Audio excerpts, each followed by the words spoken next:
Prisoners' Justice Day is recognized internationally as a day of reflection and mourning for those who died unnatural deaths in prison.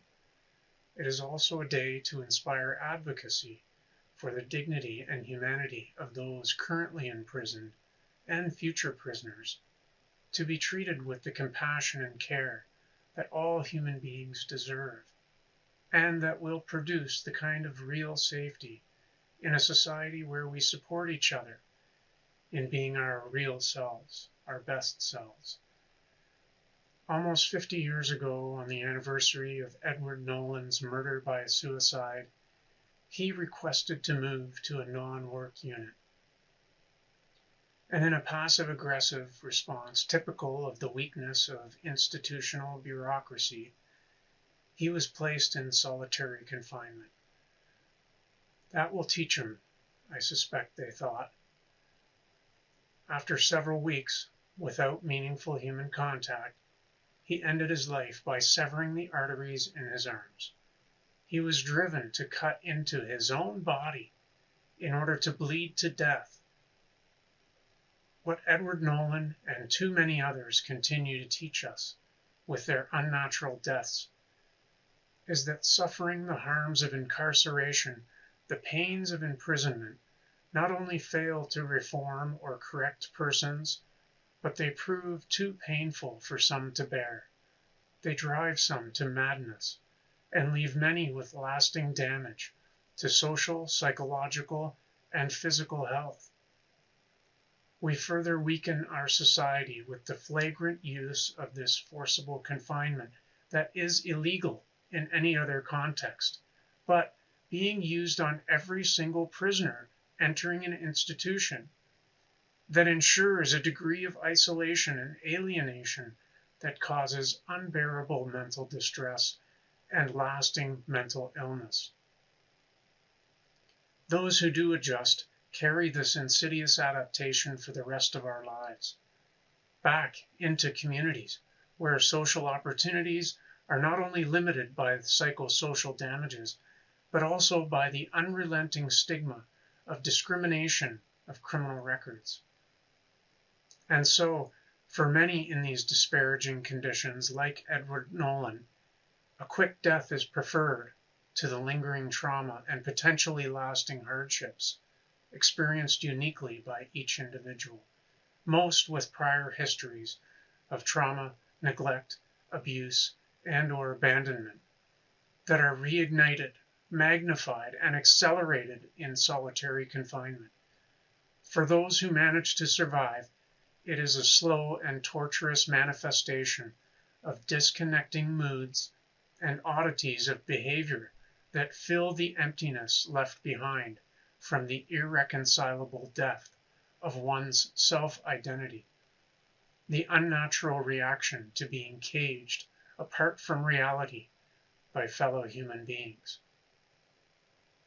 Imprisonment, as accepted in Canada and around the world today, is a cruel indulgence in bloodlust for revenge, justified negligence for human care, and nothing short of a torturous design masquerading in public safety rhetoric.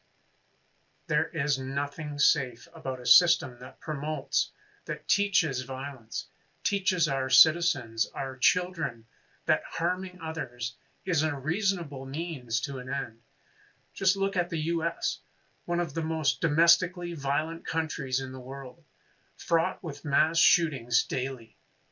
It imprisons more than 1 out of every 100 citizens, investing in institutional violence, divesting in humanity, is the opposite of the care and concern that the world needs now more than ever.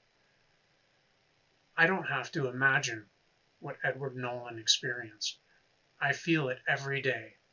As a prisoner of the state, sentenced to life since the age of 17, having served months on end in solitary confinement, I don't have to imagine the impact of forcible confinement, of the isolation, alienation, and torture according to law. And death is my only escape. For this, Canadians pay almost $2 billion every year, 70% of which goes to the salaries of those entrusted with locking humans in cages, children, mentally ill, racialized.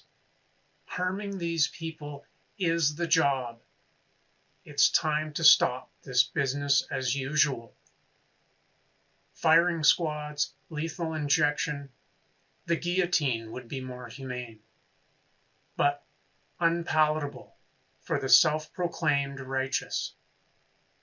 And so we bleed the souls of our fellow spirits, slowly hiding the suffering and despair from the purview of our consciences.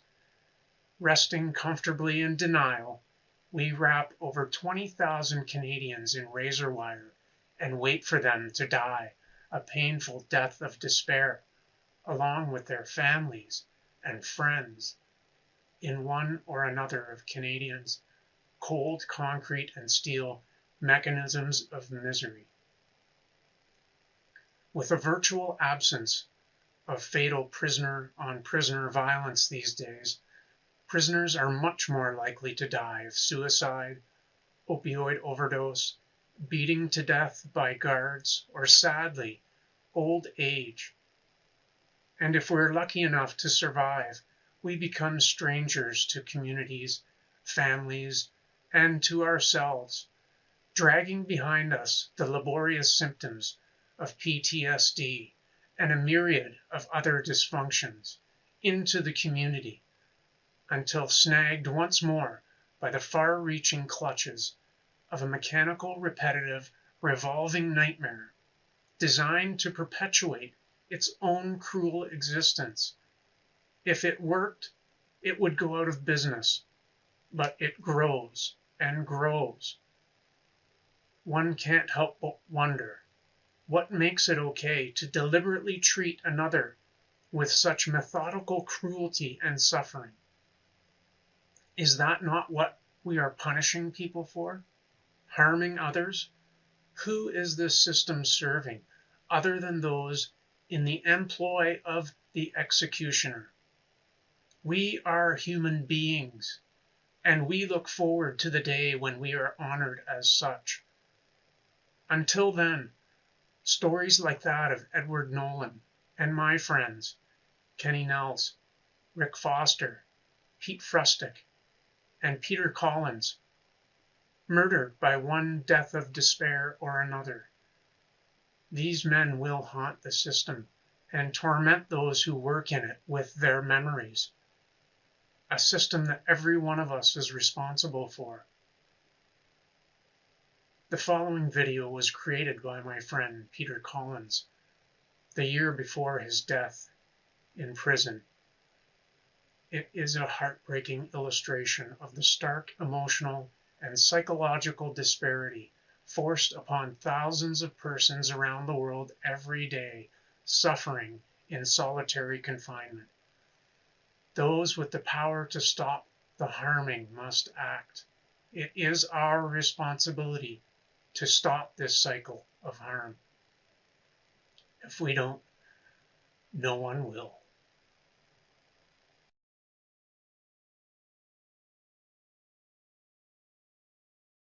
The air was so hot and stagnant it was difficult to breathe.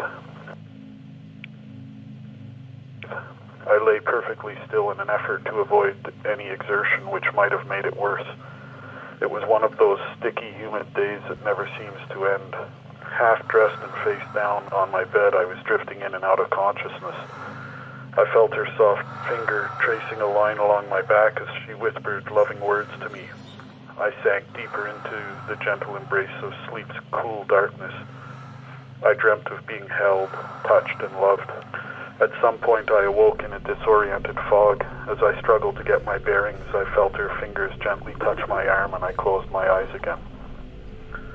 It felt like a moment, but it could have been an hour or maybe more when a loud noise jarred me awake. Instinct took over and I was on my feet in an instant, ready to defend myself. Reality was slow to join me, but caught up a moment later, and I realized where I was. The smashing echoes of steel on steel seamlessly blended it with angry, screaming voices. The cacophony of noise was the prison's endlessly cruel heartbeat.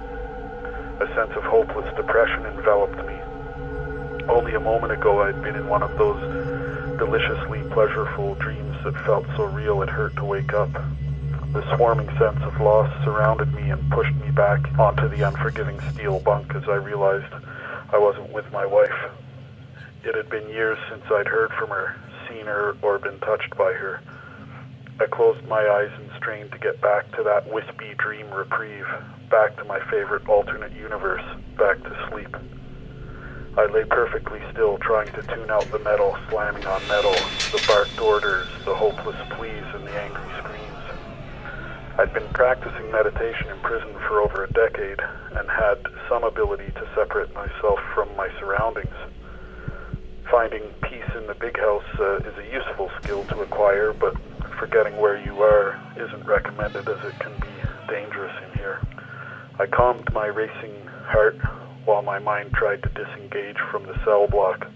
At some point I drifted into my alternate reality, and again I felt her gentle touch on my cheek and then my lip. I wanted to retreat into her loving arms.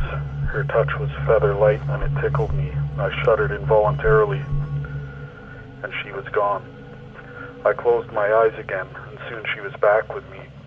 I wanted her to hold me, but she never did. The food slot slammed open, and a tray of food was shoved in. I was back in the real world. I got up and looked at the tray with resignation. A warm cup of brownish liquid they called coffee, 2 slices of bread, a scoop of mashed potato, and soggy, overcooked green beans, with a slice of bologna and a single packet of mustard. I keep telling the food steward I'm a vegan. I don't eat animal products, but he doesn't listen and they just don't care. So sitting next to the toilet, I ate my cold mashed potato sandwich with mushy beans and washed it down with the coffee. I placed my tray on the food slot, and a few moments later, it was pulled out and the slot slammed shut. I heard the guard yelling at someone to return the food tray. I lie down and try to block out the sounds. The dispute is one I've heard 1,000 times before, and it permeates the atmosphere. It echoes in my cell and sinks uncomfortably into my teeth. It feels like chewing tinfoil. I hate hearing these recurrent provocations that flow back and forth so easily from guards and prisoners. Abusive accusations, recriminations, and insults leap out at each other effortlessly and thoughtlessly, with no human regard for the other, each justified in their own positions and never able to see the other's point of view. I try to get back to my wife, but I can't get past the iron door, and the more I try, the further away she becomes. I yearn to drift across the universe to that distant land, but the border crossing is closed. I just can't find sleep. So I sit on the floor with my back to the wall, hoping to absorb some of the coolness from the steel walls and cement floor, but to no avail. So I just sit in the sweltering heat, swimming in my sweat and filth. Showers here at the Hotel California are twice a week, if you get lucky. The guard bangs on the cell door and asks if I want to go to yard. I say no without thinking. Yard is a small asphalt enclosure with high concrete walls. The sun never shines into the yard, but if you look up past the chain link fence, the razor wire that spans wall to wall like a porous steel roof, you can see the sky, maybe a cloud or two, and occasionally you might even see a bird fly by. No, I wanted to spend some time in the clouds, but with my wife. So I closed my eyes and tried to disengage from reality. The time dragged by and it seemed like I was still in the prison, but somehow I felt her fingers on my leg.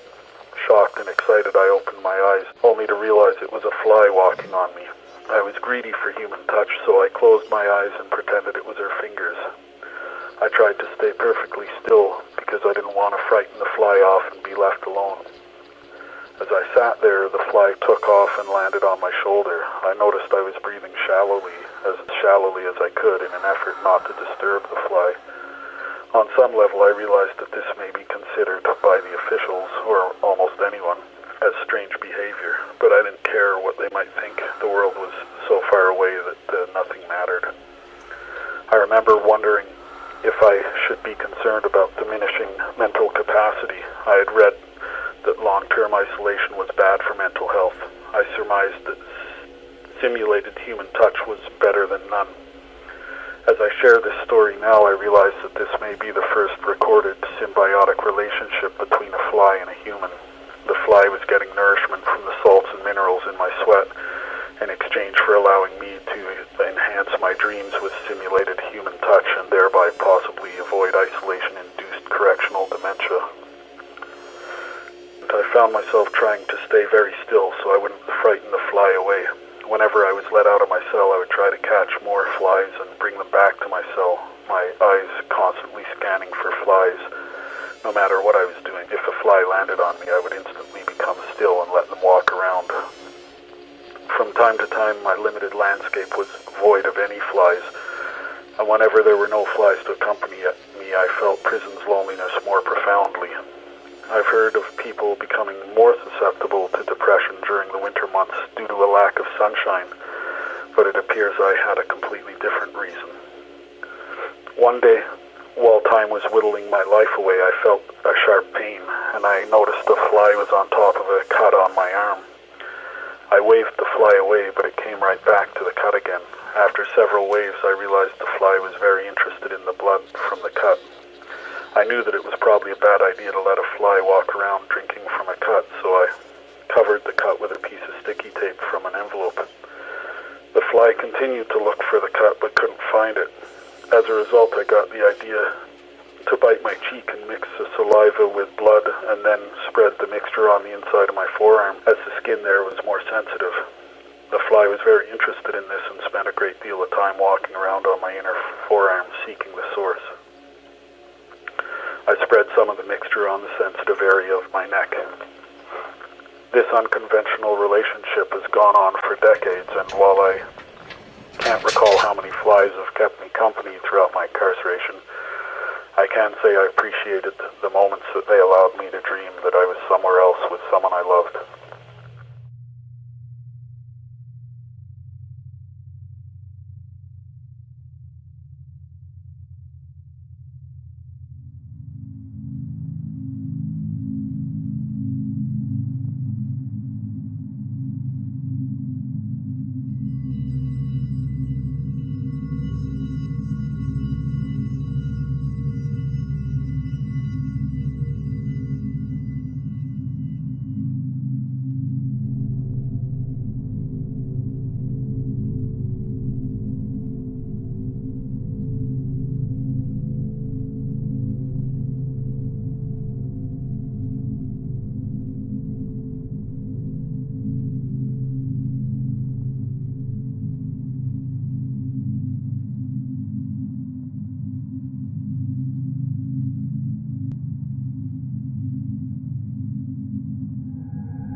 Well, hi, folks. It's Prisoner Justice Day. I'm Vicky Chartrand, and I'm the director of the Center for Just Exchange, and that's a center that seeks to develop and advance more collaborative and community approaches to justice. So on this important day, as we commemorate the lives of people who've lost within our carceral institutions and systems, I have with me someone who's actually currently incarcerated, who's going to talk to us a little bit on this day. First, I'll introduce this individual who's of mixed ancestry. On the mother's side, it's Scottish, Welsh, and Cherokee. On the dad's side, it's Jewish, Hopi, and Mi'kmaq, particularly raised in the East Coast. And today,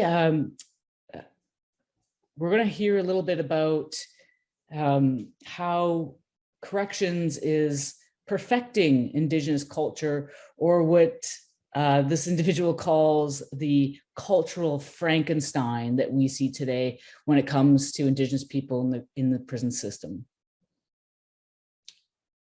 All right, so tell us a little about this cultural Frankenstein. Okay, so the CFC has created a mechanism by which they can deprive the greater majority of Aboriginal prisoners from engaging in their cultural, traditional, ceremonial teachings, knowledge, and language by the creation of a not even program that they're calling pathways. So 20 prisoners in not even all the prisons in the country have a range in which they are calling pathways. To get onto pathways, you're filtered in and you have to prove to CFC that you're willing to abide by what they say, which is you have to sign a behavior contract to engage in all ceremonies and teachings and sessions that they want to engage in, which is, for me, I refuse to sign it, refuse to engage in it because I have traditional beliefs and ceremonies of my own, which may contradict with other tribes. I give them the right to have their tribal beliefs, but CSC in residential school, their goal was to remove the Indian from the child.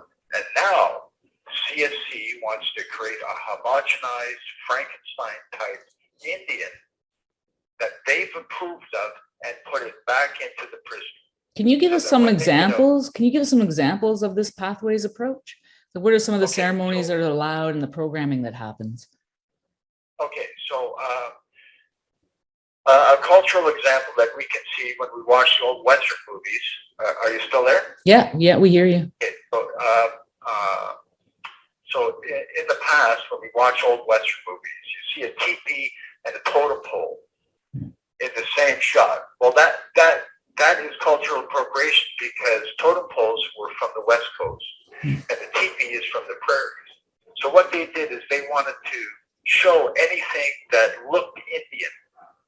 And they do the same thing within the prison system. They will have different types of cultural events that prisoners must engage in. Let's say a West Coast traditional native does not actually engage, for the most part, in prairie culture, which is what they call the sweat lodge or the shaking tent ceremony, the Iwipi, what they call the Aniti and the Iwipi ceremonies.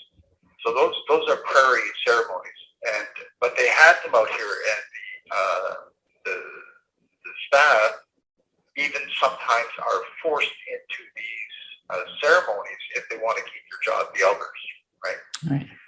And so this is something that I wouldn't participate in. Another one is I'm a highly educated Indigenous traditionalist, and they wanted me to become part of Pathways so that they could basically say, look what we have done. You know, to take responsibility for my involvement. They also told me when I came up with the statement that I would not engage in all ceremonies because they would violate some of my own traditions. They said, oh, that's okay. Just sign that you will and then don't go. I said, do you have any concept of what you're asking me to do? You're asking me to give up my integrity. Right. It sounds right away my integrity. It sounds like a lot of mythologizing, romanticizing of what being Indigenous actually really means. And there's no practical training. So the prisoner will get out with a bundle under their arm, a ceremonial bundle. And they won't have a pot to piss in. They won't know how to make a bank account. They won't have a trade. They won't have anything that will prepare them for society but CSC gets to check the box that look how we're treating our Indians. At the level of sovereignty, like what kind of implications does this have? This cultural Frankenstein approach. What it does is it removes when these men and women get out into society who participated in this homogenization of the Indian religion, which within CSC they call the Red Road, and in society and in communities you may have heard the term Red Road. Red Road means anything Indian. Right. Following anything Indian, you're following the Red Road, you're following anything Indian. Now, to me, that's not part of the way I was brought up, because I come from a false-faith society of carvers, that the traditions and ceremonies that we engaged in were very serious stuff.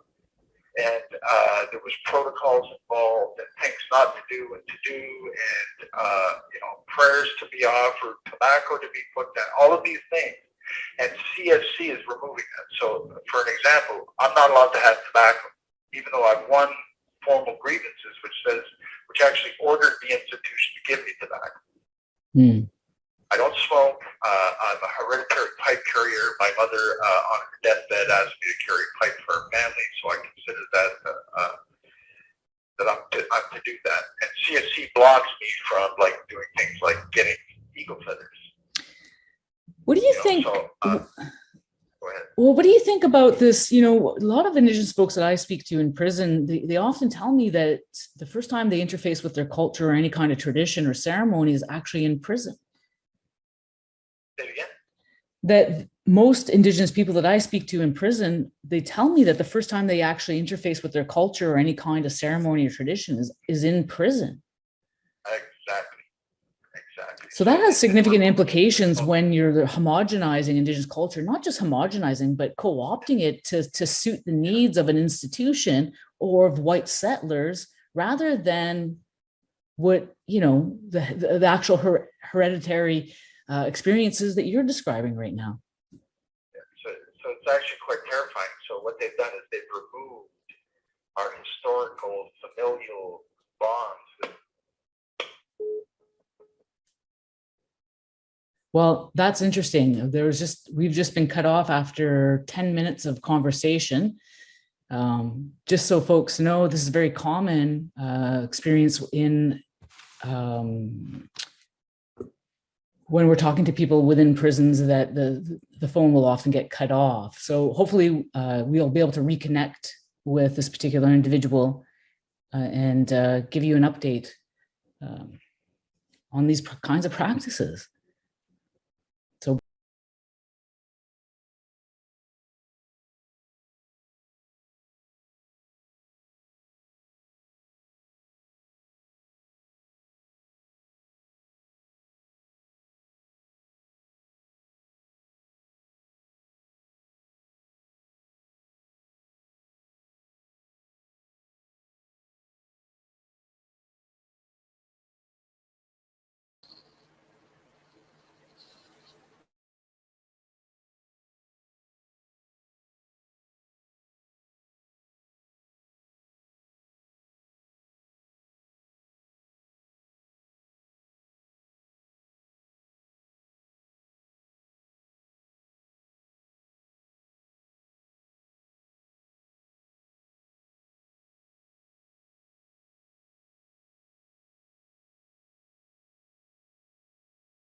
And I believe we're live.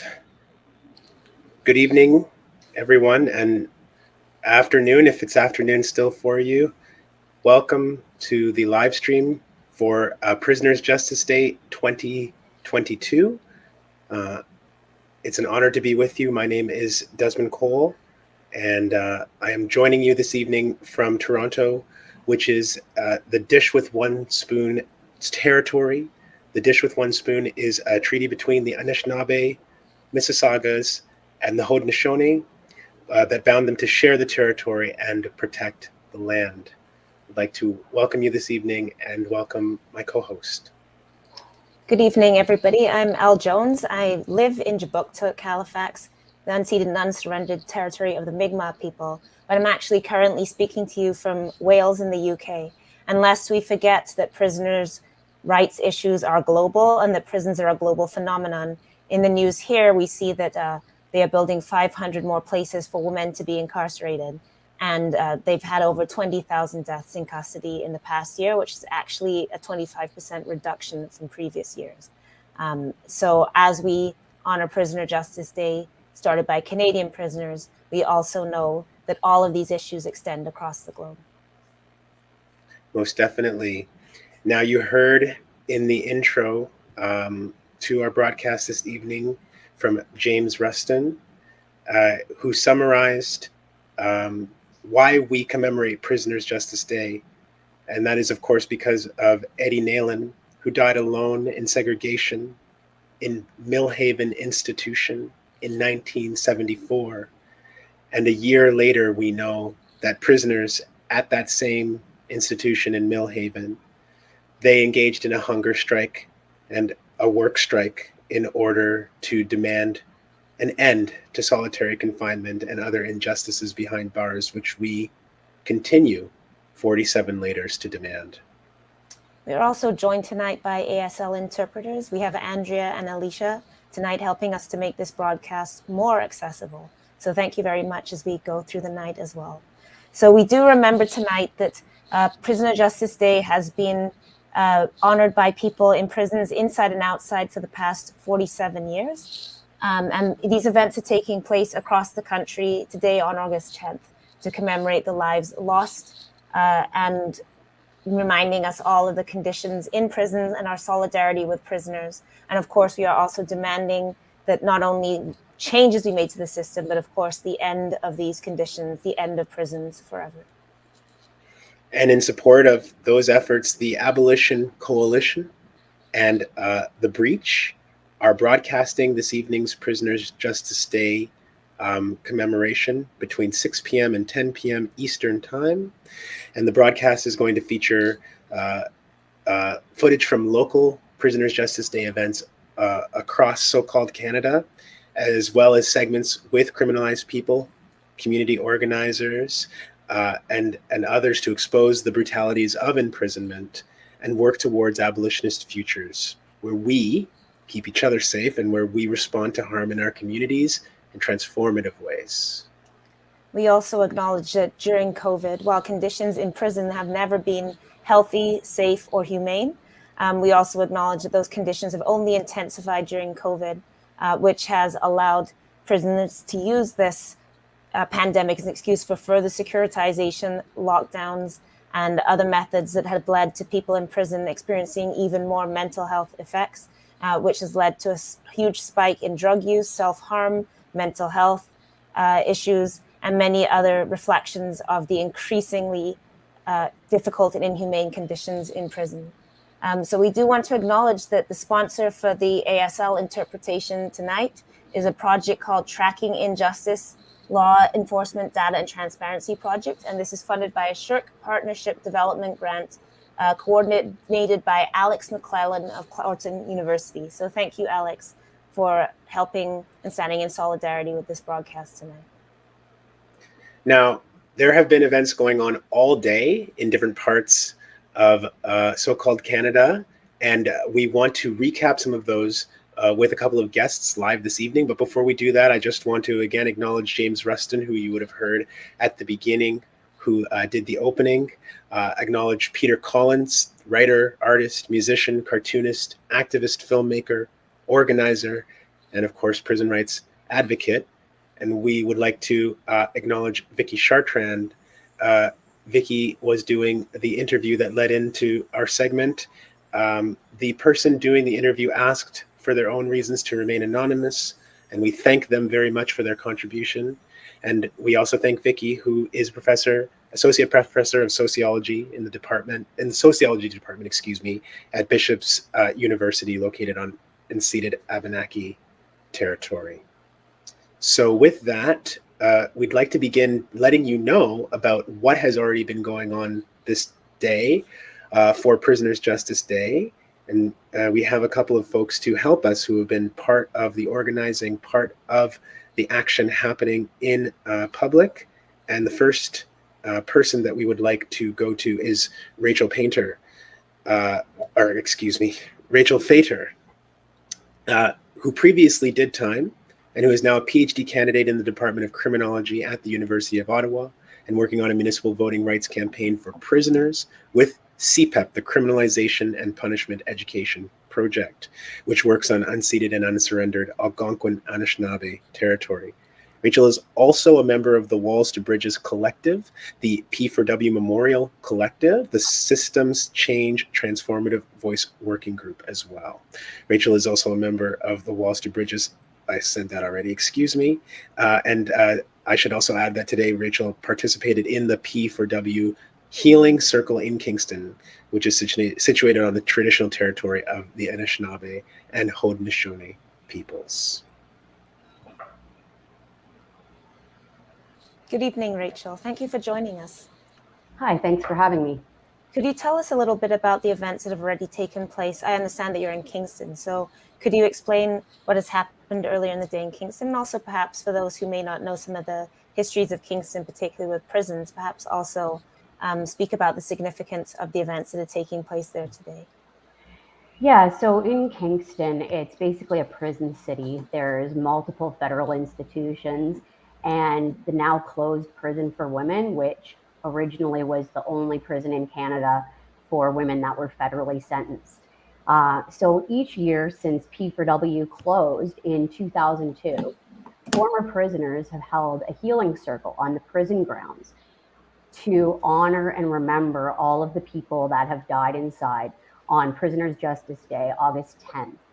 So this morning, beginning at 11 a.m., we had a healing circle. I was honored to join many people who were incarcerated behind those walls. And this healing circle was facilitated by some Indigenous women. We participated in smudging. We had a talking circle with a feather that was gifted to the women in P4W in the 1970s during a time where the Indigenous people were not allowed to have any medicines in prison. We also did a tobacco offering, some drumming, and different Native songs and dance. Then after a break for lunch, we had several speakers. So there was a person named Laurel who spoke about the need to have a radar ground search on the 8-acre compound of P4W to locate the unmarked graves of prisoners who died inside. And they were tragically just buried without notifying anybody. So we want to locate them and give them a proper burial. Cedar spoke about the upcoming prison expansion in Thunder Bay and Kemptville in Ontario, highlighting the need for community supports instead of more prisons. Donnie and Jimmy spoke about the dark history of experiments that were being done on prisoners without their consent, which led to deaths, mental health issues, and a lot of pain and suffering for many people. And they highlighted the need for these unwilling participants to be compensated. And then finally, I spoke about how despite all of this pain, trauma, violence, oppression, and the loss of people that we care about behind prison walls, that those of us who have been incarcerated and survived are still strong, resilient, determined, talented, and we continue resisting the oppressive prison system, standing together in solidarity. Thanks for that, Rachel. The struggle definitely continues, and this is now our third Prisoners' Justice Day during a global pandemic, which continues and is still really real for people who are incarcerated. And I wonder if you could also speak to us about the urgency in this particular time for people who are working to get people out and stay out of incarceration. We saw some efforts early on that were successful in getting actually a decarceration in jails and prisons. And I just wonder if you could speak to the continued need of urgency when many people have moved on from COVID, but it's still such a real problem for people who are incarcerated. Yeah, absolutely. I mean, early on in the pandemic, the government were releasing prisoners more so from provincial institutions, and that kind of stopped. I mean, we know that decarceration can successfully be achieved safely without any issues to community safety. So I've been keeping in touch with people that have been locked up during COVID, and the conditions inside are just completely tragic. They spent months and months on lockdowns. They couldn't have fresh air. They couldn't have visits. There were no programs happening. There was little to no work, no education, no volunteers coming in. And at times they had barriers to accessing the phones, and there was huge outbreaks in there. And the healthcare system is just, it's completely broken inside. There's no proper access to healthcare. So people were getting extremely sick, people have been dying, and mental health issues are getting much worse. Rachel, we're about to go to Halifax, but before we leave, could you tell us a bit about your research? Because especially, I think, today where we do such weighty issues and so much tragedy, you're also speaking about another side of women in particular, people in women's prisons. So could you maybe tell us about that before we let you go? Sure. So I decided that I wanted to do my PhD thesis based on my lived experience of the 4 years that I spent in Grand Valley Institution. And one thing that struck me when I started reading literature about people that have been in prisons designated for women is we were always referred to in completely negative terms. There would be pockets of positive literature, but for the most part, we were described as needy, vulnerable victims or manipulative monsters. So I saw a lot of strength inside and people that could overcome difficulty and trauma, that despite all of the CSC restrictions and oppression, we still stood together in solidarity. We helped each other out, shared meals, that sort of thing. And there's so many talented, intelligent people inside, writers, musicians, activists. And so my research is highlighting those strengths and the resiliency and the capacity of prisoners to resist systemic oppression. Thank you, Rachel. And we did see some of that creativity before we joined the broadcast in the first half hour of this broadcast, where we saw Fly in the Ointment, which is adapting and adding visuals to very beautiful writing by people who are incarcerated. So, Rachel, thank you so much for joining us today. Thank you for your work. Is there anything else you'd like to send us out on before we come into the Halifax event? No, just happy PJD, everybody. Thanks for joining us. Thank you so much, Rachel. Thanks very much, Rachel. So as we get ready to move over to Halifax, where the end of some live events there are taking place, I want to say that, of course, today is about saying the names of people who have died in all kinds of forms of incarceration across this country, whether they be in jail, in prison, in immigration detention, in kinds of confinement in our healthcare systems that we know exist where people also die. We are here today to acknowledge all those who've perished since the last time that we gathered. And while we cannot say all their names during this broadcast, we have compiled a list of all the names that we know, which is itself not a complete list because we know how difficult it is to get that information from our carceral institutions. But we will be playing the names of all those we know who died in incarcerated spaces in the last year at the end of the broadcast. We're now going to join an event in progress in Halifax, Jabuktuk, which is on the unceded, unsurrendered territories of the Mi'kmaq people. This event is called Prisoners' Justice Day. Regulation cannot wait any longer, and it's being put on by CAPUT, the Canadian Association of People Who Use Drugs, and it features a reading by author Susan Boyd. So I believe we're in question period right now, but we're going to go and join this event for a few minutes. No, it's okay. I just wanted to, for the sake of time, because time is kind of running short tonight. I'd like to go on morning. Morning's been past me, so I do apologize. That's okay. We'll back to the time. I apologize for interrupting.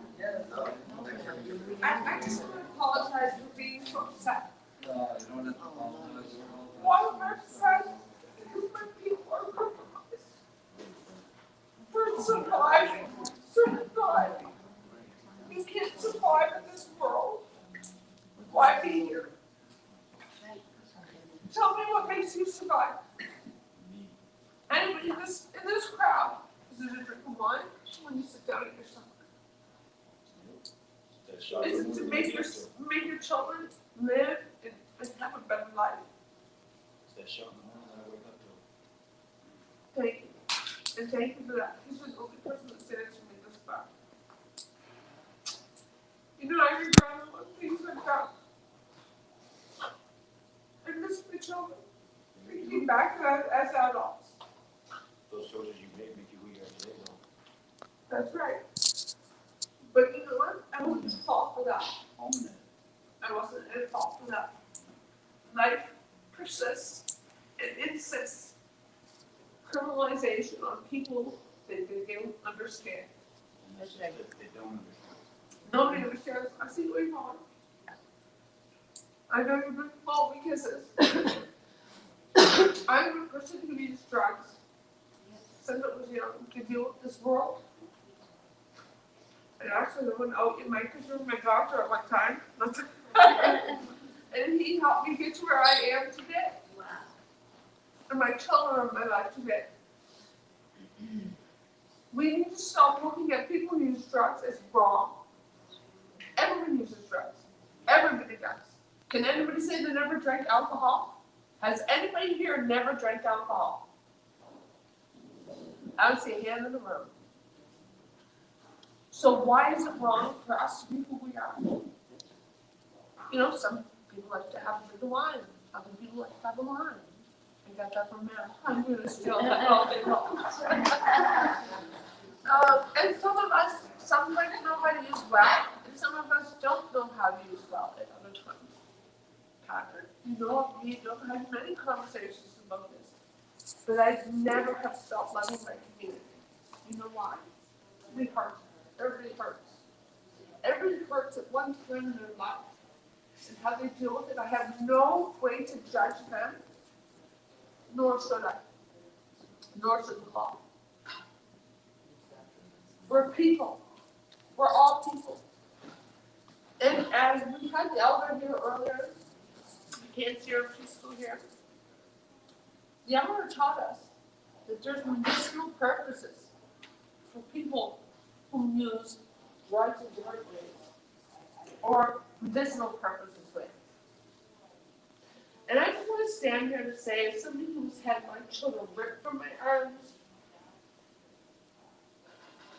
this is why I cry. I lost my children. Not because I was a bad person.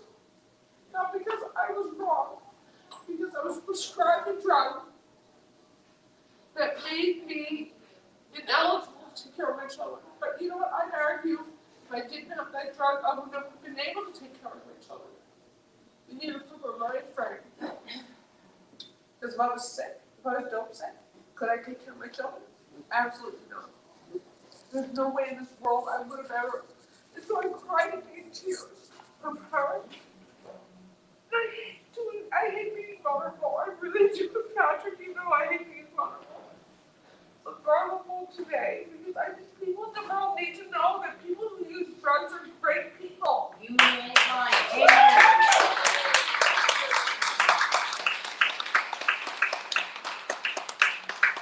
Okay, see and notice. Okay, thank you. Thank you. So maybe last morning to jump in. And then we'll open the floor for questions after. All right. So should I just try to speak really loud or something? Yeah. Yeah. All right. Speak as loud as you can. Loud. All right, I'm just gonna whisper. So I had quite a few bullet points put down because I wasn't completely sure what I was presenting on and whatnot. Just Your truth. yeah. Anyway, so I had several bullet points. Some of these were already covered. However, I'm going to briefly go over them again, but not into the same amount of in depth because they haven't been covered, right? So I'm going to briefly mention about Prisoner Justice Day and how it started. So Eddie Nollins in Millhaven Maximum Security in 1974, August 10th. He died while in segregation. And then a year later, prisoners, in honor of him and in memorial, they all went on strike with the work they do at prison. You can call it worker slavery, whatever you prefer. They went on strike with that, and they went on strike with food, and that is why I myself am fasting today. And then also the people like Robert Landers or Bobby Landers, actually the Landers brothers, both of them were incarcerated, and both of them died while incarcerated. Oh, wow. Unacceptable. Unacceptable. Nope. And everybody say that it is unacceptable. Unacceptable. Unacceptable. I want to hear it. I want to hear you all say. Yeah. So it's okay. So yeah, both Eddie Nollins and Robert Landers were prisoner activists, you know, for prisoner rights and things along these lines, right? This is something that happened in Millhaven, so that's in Canada, right? And then the song that Elder Debbie sung earlier, the Strong Woman song, that I don't know if you guys heard her, but that was started in prison out west in Canada as a way for women in segregation to check in on each other to make sure they're okay. That was a beautiful song. It was.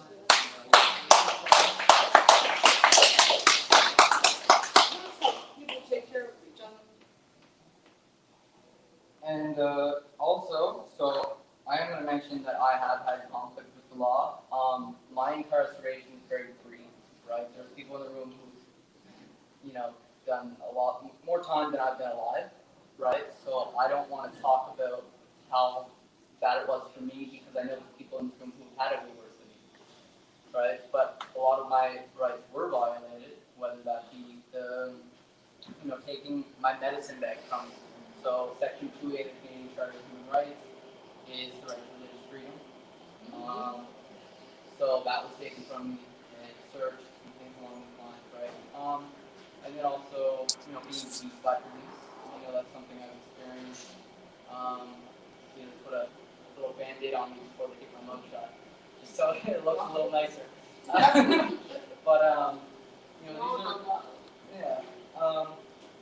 And a lot of this was basically from me living on the streets, right? So when you're living on the streets, you're very exposed to police violence, especially if you are Indigenous, person of color, somebody who uses drugs, whatever, right? So police are often watching, right?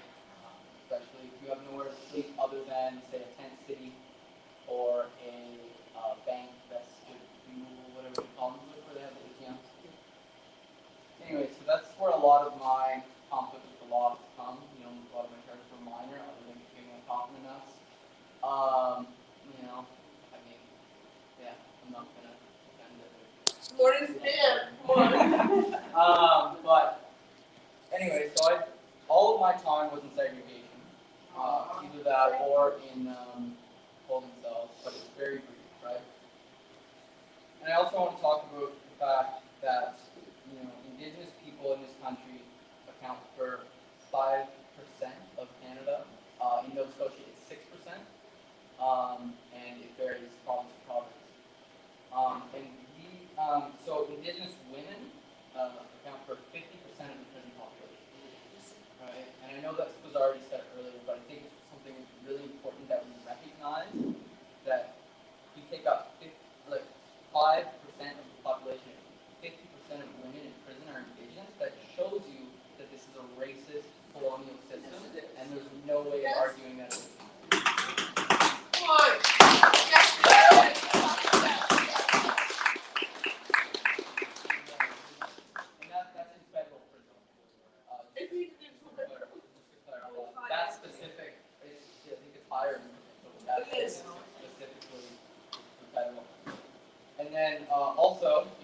March 2009 and March 2018, the population of Native inmates grew by 42%. And these are all Canadian statistics, right? Like we like to say, oh, look, the States are so much worse than us. You know, we're not racist like the States. Yes, we are. Oh, we are much more. Yeah. Canada has a long legacy of racism that needs to be owned. Yep. Thank you for speaking to me. And you know, so for men, men in prison are the population for men in prison is 8 times higher than non-Indigenous. So Indigenous men in prison. For women, it's 12.5 times higher. You know, that does show like intersectionality. I don't know, it's kind of a big word, but that's where different parts of us intersect, right? So you're not just Indigenous, you're also a woman, or you know, you're gay, or you're this, or you're that, right? And these things all intersect and increase the amount of discrimination you receive, right? So also, I want to point out that this was already pointed out, but so I'm not. So that was an event put on by CAPUD, Canadian Association of People Who Use Drugs, speaking in Halifax, Jabuktuk Mi'kma'ki. And we heard from Natasha Tusenard and Matthew Bond speaking about their experiences of criminalization accompanied by drug use. So not only as we heard from Matthew about his experience of being incarcerated, but as we could hear from Natasha, there are also other carceral consequences such as losing your children to the state, being deemed an unfit parent, many other mechanisms that the state uses to stigmatize, punish, and break the families of people who use drugs. So we thank that event because it's such an important connection to draw, particularly in this time of the pandemic, to recognize that we have seen deaths by toxic drug supply go up both within prisons and on release.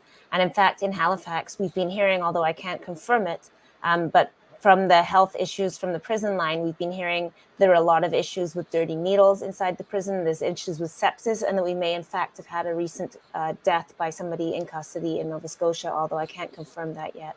So we know that the criminalization of drug use is highly connected, not only through the war on drugs, but also through the social stigma throughout society, to incarceration, to criminalization, to deaths in custody, and to death when people also leave jail as well, including, of course, the great prison activist Corey Cardinal, who died by toxic drug supply last year, only a few days after he was released from incarceration.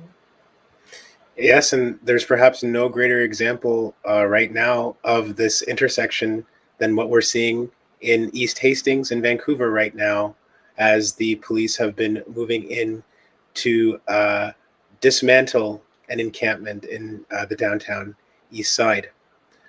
We're about to join now a vigil in progress in Toronto, which is situated again in the Dish with One Spoon territory, a treaty between the Anishinaabe, Mississaugas, and Haudenosaunee, that bounds them to share the territory and protect the land. This is an event entitled Prisoners' Justice Day, August 10, 2022, No More Deaths in Custody.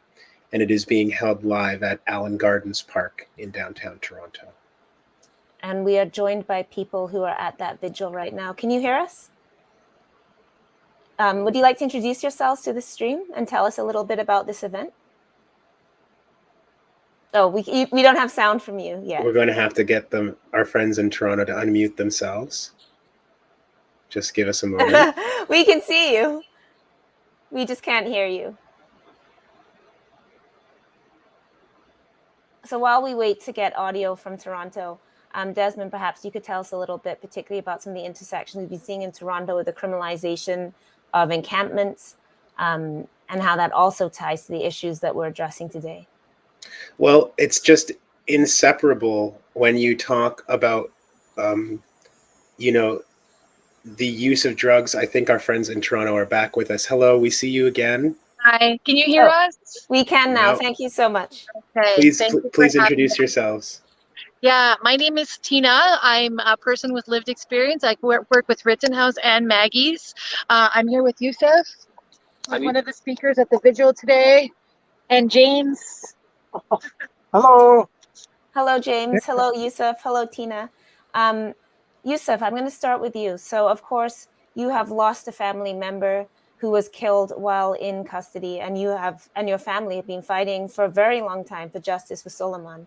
So would you like to speak to our broadcast about that impact and what this fight has been like, the things that you've been encountering in trying to bring justice to your brother? So I want to thank everybody for doing this, and give a shout out to all my brothers and sisters in humanity for this very important but a somber day. The fight has been a painful one, a difficult one. My family, for the better part of almost 6 years, has continued to be pushed by the system.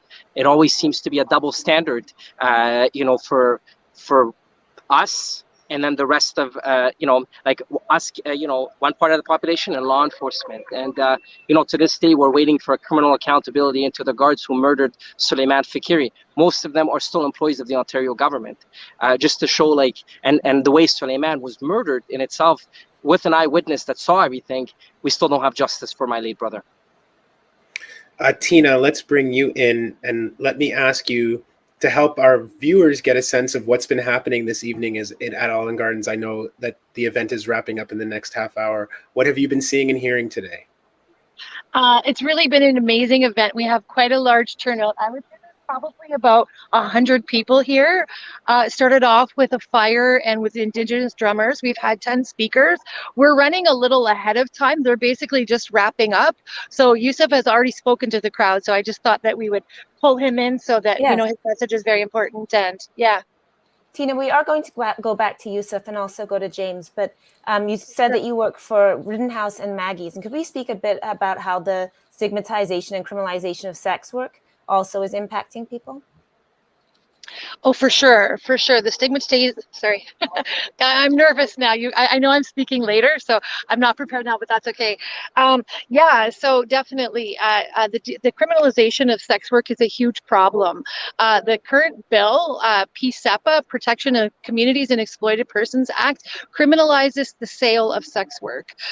So that really makes a dangerous situation for folks because it takes away the ability to negotiate services, prices, what's going to happen, during encounters with folks. So it's really a dangerous law. Needs to be removed. Sex work needs to be decriminalized immediately. We need to have the same rights and freedoms as all other workers, and that's my answer. Thank you so much, Tina. And James, can you come into the frame? Can we get you as well? Hi there. How are you? Good. And Desmond is going to ask you a question, just so you know where the question is coming from. It's nice to see. It's nice to see you, James. And you spoke in a really heartfelt way at the beginning of our broadcast this evening about what Prisoners' Justice Day means. And I'm just wondering what it's like for you to be in the park this evening, surrounded by family, surrounded by formerly incarcerated people, being formerly incarcerated yourself. What's it like to be able to participate at Allen Gardens this year for you? Well, it's been an incredible evening, filled with care and concern and the sharing of stories of people with lived experience who have come to know the harms that the system has caused them and that continues to cause, as I'm sure you've spoken about earlier. Myself, I entered the system as a teenager with the post-traumatic stress of watching my brother drown as a child, and I entered the system, and that post-traumatic stress was just exaggerated and compounded with the social isolation and the harsh and cruel experiences that we all know go on within the prison system. Most definitely. But it's wonderful to... Sorry, go ahead, Al. Oh, no, sorry, go ahead, Desmond. I was just going to say it's wonderful to see you and to have you with us participating, James. Really grateful for your contributions earlier this evening as well. If I could get Yusuf back in for just a quick moment. We're bouncing around a little bit, if he's still there with you. He is, thank you. Yusuf, go ahead, Al. No, Desmond, I'm sorry. It's just we're not queued up. Go ahead, you ask Yusuf. I was just going to say, Yusuf, you've spoken a lot with me, and I've seen you speak many times publicly about the connections to other families that you have been making over the years as you've been fighting for justice for Suleiman. and you've been connecting with a lot of families in different parts of the country, and always trying to share stories of other people who have died in incarceration alongside of Suleiman's story. I just wonder if you would like to reflect on what it's meant briefly to connect with other people who are doing this work. Yeah, one of the things, Brother Desmond, I often say to you, and I say to the families, and I've said this to Sister Al, is that like we're forever connected to a tragic club. You know, I tell these families that like the pain that we've gone through, only we unfortunately know. I mean, I spoke with Danny Robinson's mom. This was a tragedy that took place in Alberta. You know, we're speaking to Jordan Shaird's mom, Angela. And you know, when I'm talking to these families, there's this level of comfort that we have to give one another, because, and unfortunately, that level of comfort is given because the system is not giving it to us. The system is not transparent to begin with. The system, it does not create that accountability. So we're forced to do things on our own, to work together and to help each other. But you know, and there's so many other families, and unfortunately, I've had these conversations with many families. I had a conversation with Ashley Smith's family, you know, almost 10 years, more than 10 years ago, that tragedy. But and the reason to bring these families together is that we're stronger together, Brother Desmond and Sister Al, than working in one. And that's the tragedy in itself, is that the fact that my brother's case is a case and a number of other cases in itself says to us that the system has to be fixed, but we cannot do it one by one. We cannot work in silos. We have to work in a shared commonality with one another. Yusuf, we missed your speech, I heard, but would you like to give us a summary or perhaps read us a little bit of that speech? Absolutely. I'd like to share just a couple of things about my late brother, Suleiman. You know, he was a very gifted young man. His story is a story that should scare all of us. You know, at the time of his death, both his legs and his hands were tied. He was pepper sprayed twice. He had 50 bruises. For almost 6 years, we've been fighting. But I always, the part that I wanted to highlight in my speech more than anything is that we cannot lose hope, even though the system is responsible for the deaths of our loved ones, because we have to work for the future of our kids and our grandkids to build that better tomorrow. And it is why Prisoner Justice Day, or the work that you and Brother Desmond do, in terms of like, we have to work together as a family to be able to create that system, right? And ultimately, you know, Suleiman is gone, but there's many other ones whose lives can be saved. And this is what this work is about. This work is about life and death. And we have to work to change the system, not to just change it, transform the system, create accountability. I often talk this to Desmond, create accountability and transparency, because these two things seem to be a very elusive term. But in order to change the system and transform it properly, these two things have to come together. And we as families have to take leadership and ownership to doing that. And it says a lot about our society, in terms of our society, you know, as a society, that we have to find a way to do this, because if we don't, the system will continue to be this, and the law enforcement will continue to operate in a way where it's two-tier system, one for all of us and one for their own selves. Thank you for sharing that, Yusuf. We're getting ready to go to Montreal, where there is an event happening. Tina, are you still there with us as well? Yes. Thank you, everybody. Thank you. Thank you. Thank you, Yusuf. Tina, in the couple of minutes we have, I wanted to go back to your comments about PSEPA, Sure. because we know that the new laws around sex work that the government has provided just don't go far enough, don't provide enough protection. And for people who are watching now, what is Maggie's doing, and what are other groups and coalitions doing for people who want to get involved in making sex work safer, in finally ending all of the stigma and all of the associated criminalizations that force people into incarceration when they're trying to support themselves and others?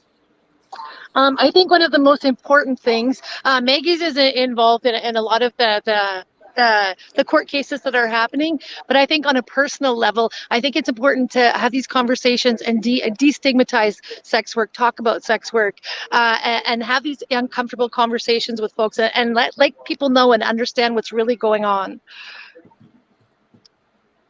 And thank you. And if we can get James and Tina together, could you give us a quick summary of, or Tina, it's fine. Sure. Could you give us a quick summary of what took place in the gardens, the different speakers, before we leave to go to Montreal. Here comes James. Sorry to pull you back, James. We were hoping just to get a quick summary or overview of what we saw today in Allen Gardens as we joined you at the end. So what other speakers did we see? Could you give us some of the highlights? So the highlights of the speakers tonight? Yes, please. Oh, well, there was a few people that I knew myself personally who'd done well over 20 years in the system. And they spoke very heartfeltly about their experience and how difficult it was for them, especially early on 20 years ago, and how they've recognized some of the changes and how people have talked about hope. And there is hope and things are changing slowly. But it's only because of people like yourselves and them who come out and tell their story. And it's about their families and their friends and these organizations like CPEP, the Toronto Prisoners' Rights Project, PASAN, and many others who are using things like social media nowadays and who are calling on our leaders and our senators to make these changes that are necessary in order to provide the real care and safety that will bring an end to crime, to the harms that have been perpetuated by this current system that we have. So for me, I'm so grateful that everyone has come out today, as they do every year, as these problems need to be addressed. And if we don't do this, nothing will change, but clearly things are changing. They are getting better. We just need to keep this ball rolling and keep working hard together. Thank you so much, James. And thank you to Tina and Yusuf. If Yusuf is still there, I know we're bouncing around. Could you please tell us where people can join the Justice for Soli movement and what kind of information we can find on that? Oh, we lost him. It looks like we've lost him. We will make sure. Oh, sorry. That's all right. No, that's no problem. We'll make sure to get that information for the broadcast. Can you both give us one parting thought, and then we're going to go to Montreal. So what would you like to leave us with? Myself, I think connection really is everything. The problem with our system is that it works to disconnect people. It socially isolates people. It separates us from our communities and from each other. And we need to keep coming together and keep caring for each other, connecting, telling our stories. Thank you. I agree with James. It's been really healing to be in this circle of folks with lived experience of incarceration and the ability to tell our stories and to be heard. So yeah, I agree. The more we can come together, the more work we can do together. Thank you. Well, we really appreciate both of you for joining us on the broadcast. We hope the rest of the event at Allen Gardens goes well and that everybody gets home safely this evening. Thank you very much for joining us. Thank you. Thank you. Great to see you all. Much. You too. Thank you. And now Desmond is going to take us into Montreal and also give us some information about where people can find the Justice for Soli movement online. Right. So let me do that first. Suleiman Fakiri was killed 6 Decembers ago at the jail in Lindsay, the Central East Correctional Center. His family have been fighting for him ever since. And if you want to join with them and with other families who are demanding justice for Suleiman, you can go to www.justiceforsoli.com. And we're now going to go to an event in progress, a vigil that is in progress on the unceded lands of so-called Montreal, known as Totake by the Kanagaga and as Muniyang by the Anishinaabe. The Kanagaga Nation are recognized as the custodians of these lands and waters. The event that we are joining in progress now is called Vigil Prisoners Justice Day, in French, Journée de la Justice pour les Détenus. And the location of the event is at Parc Vinet in Montreal.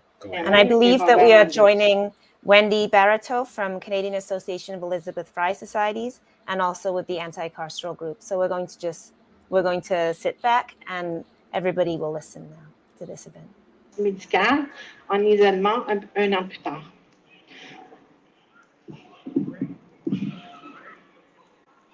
Aujourd'hui, la journée des prisonniers est observée dans les prisons canadiennes, bien que l'administration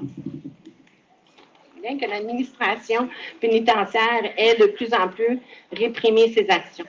À l'extérieur, la journée des prisonniers est l'occasion pour d'anciens détenus, familles et militants de se rassembler, de partager leur expérience, de ressensibiliser et de s'opposer publiquement à la violence sanctionnée par l'État. Depuis le début de la COVID-19, les conditions dans les prisons se sont nettement détériorées. Plusieurs personnes continuent à vivre dans un isolement sévère, avec des conditions insalubres, dans un contexte de confinement prolongé. Bien que le gouvernement ait décidé que la pandémie était terminée à l'extérieur, les détenus demeurent enfermés avec un accès très limité aux services en prison, tels que les bibliothèques, le gymnase et une réduction des visites de membres de l'extérieur. Il devient urgent de se joindre au combat pour la justice des détenus. Selon des chiffres récents, environ 13 000 personnes sont détenues dans les pénitenciers fédéraux, 20 000 personnes dans les prisons provinciales, 9 000 personnes dans les centres de détention d'immigration, 198 000 personnes dans des établissements de soins de longue durée, 60 000 personnes en foyer d'accueil à travers le pays. Ces institutions ciblent et confinent des personnes autochtones, noires, de couleur, en situation de handicap, sans statut et pauvres, continuent et renforcent ce système oppressif de colonialisation, en français ou en anglais, de la suprématie blanche, du capitalisme et de la patriarchie, système sur lequel ce pays est fondé. Cette année, lors de la journée des prisonniers, nous luttons et nous gardons en mémoire toutes les personnes en situation de confinement à travers les différentes institutions et formes de violence qu'elle engendre. La réunion de cette année comprendra des orateurs qui parleront de l'histoire de la journée des prisonniers, des expériences vécues en matière d'incarcération et des conditions dans les prisons et les centres de détention. Nous créons également collectivement une bannière répertoire de noms des personnes décédées dans les prisons canadiennes. Cette année, d'après l'intégrateur correctionnel, les gens, le nombre, la démographie qui augmente en nombre le plus rapidement dans les prisons fédérales, c'est les femmes autochtones. Ils font partie de 4% de la population canadienne, mais presque à 50% de la population carcérale de femmes.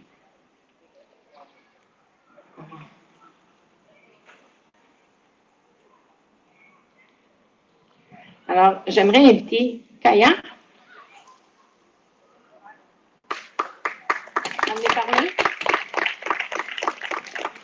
Kaya is an American rapper and hip-hop artist based in Montreal.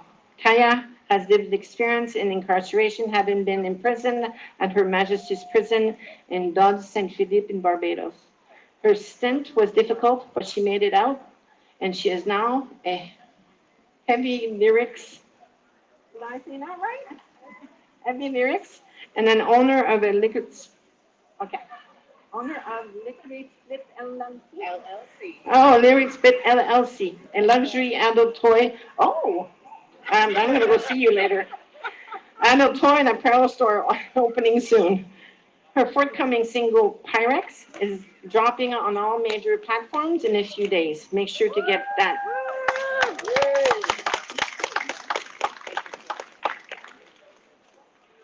Peace, y'all. Ooh, I like how this mic sounds. So I'm just going to say a little bit because they did tell you I was incarcerated in Barbados. And to say the least, it is terrible. It is terrible. But I did an event like this last night, and one of the things that I wanted to stress about the prison system the most is that it truly is not needed, and it does not help anything. And I can tell you, I know firsthand, because in Barbados, you're sentenced to hard labor. Really, that's all they want from you, or some money. And if you have that, you can go home. but I stayed. And for a year, they paid me to work hard labor every day, $200 a day to work in a prison. So they paid me to be there. So we know imprisonment is not to help. It is not to fix anyone. It does not rehabilitate. And most of the people in there just meet their the person that they needed to make it go through, really. And that's really what it is. It makes worse criminals. So yeah, let's break down that system, break down the stigma around prisons, and let's try and, you know, like defund the police and let's learn how to self-govern and take care of ourselves, because we are truly victims of a system. And on that note, if y'all just look back there, there's a young lady standing in the blue. That's my sister Michi. And that's my mama right there. Yeah. Pyrex. Yeah. Yeah. Yeah. Yeah. I'm moving fast now. Usually within my work, worship money. The bank, look at church, drugs is gospel. I live by Franklin, earthquake, frontin' on my back and moving fast like a truck. I got the plays right. Yep, I will rehearse if the cops mad me, it'd be perfect just like a verse. Moves everything, everywhere, no reverse. I was out there to a life like it was a girl. I had a dream about it. Swear to God, sleeping in the night.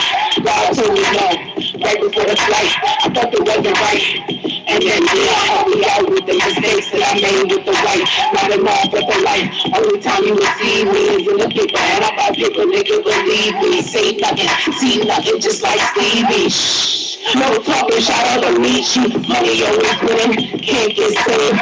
Wearing all black like I'm living in the grave. Outfit looking like I'm about to hit the stage. And a blue bird, I put it right out of the cage.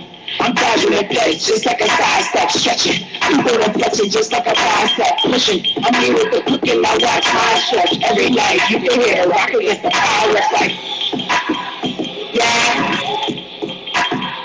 yeah, yeah. I want y'all to put your hand like this. Yeah, shut a nigga down when I open shop in the station. Not knowing if I'm a girl or not. Family, sticking together, shout out to Cardi Rap, Nietzsche. No telling, just like a broken clock. If it's no money, no talking, that's automatic. Y'all would move work, y'all was making work backflip. Like a somersault on a mattress. Like rush hour, I was deep in the traffic. All right, you've been listening to the demonstration happening in Montreal. That was Kaya on the microphone speaking about her own experiences being incarcerated in Barbados and being forced to do hard labor. We salute all the people who are out there at the vigil this evening. And I wanted to say that some of the really amazing work that is happening out in Montreal is being done by Solidarity Without Borders, or in French, Solidarité Sans Frontières. And one of the big things that they have been fighting in recent months is the construction of a new facility for migrant detention. Immigration detainees are currently held in Laval in Quebec, and there have been deaths there this year. There have been a lot of people falling ill and contracting COVID-19. And the federal government's plan has essentially been to say, well, we'll fix that by building a nicer immigration detention facility. And so CBSA, the Canada Border Services Agency, is now planning to build a new immigration prison that would hold up to 158 migrants at one time. It was originally slated to open last year. There has been delays, and in the space of that delay, that's where Solidarity Without Borders is pushing to organize and to try and stop this proposed new prison. They're going to be having a rally Sunday, August 28th of this year. The location is to be announced. You can go to solidarityacrossborders.org to get more information on that. I wanted to make sure we got that in and salute them for the excellent work that they're doing before we transition over to Ottawa. And Quebec is one of the provinces where we are currently working on a campaign with Human Rights Watch and Amnesty International to end the agreement between the provinces and CBSA that allows immigration detentions to take place in provincial jails. So BC has actually had a recent success in ending that agreement. The government has 12 months to cancel that agreement and find something else to do. We've now moved to Nova Scotia. I say we, I'm part of the campaign in Nova Scotia. I'm not with Amnesty International or Human Rights Watch, but we're collaborating in various cities on this campaign. So Quebec and Nova Scotia are the two provinces next. But of course, we want to cancel provincial immigration detention across Canada. Now, when I say that, we are of course not unaware that should the government cancel the agreement, CBSA would be likely to find other avenues to incarcerate people. So it also means that we have to continue to push and not see that as a final step, because as we know, when one avenue of oppression closes down, another path opens. And of course, the danger would be that private immigration detention facilities begin popping up in response to this campaign. So it means that we have to continue to be abolitionist. But we do hope that people join this campaign to end immigration detention, which you can find on Human Rights Watch or on Amnesty International. It's called the Welcome to Canada campaign. Right before we go to Ottawa, I also wanted to add that we heard Kaya speak about hard labor.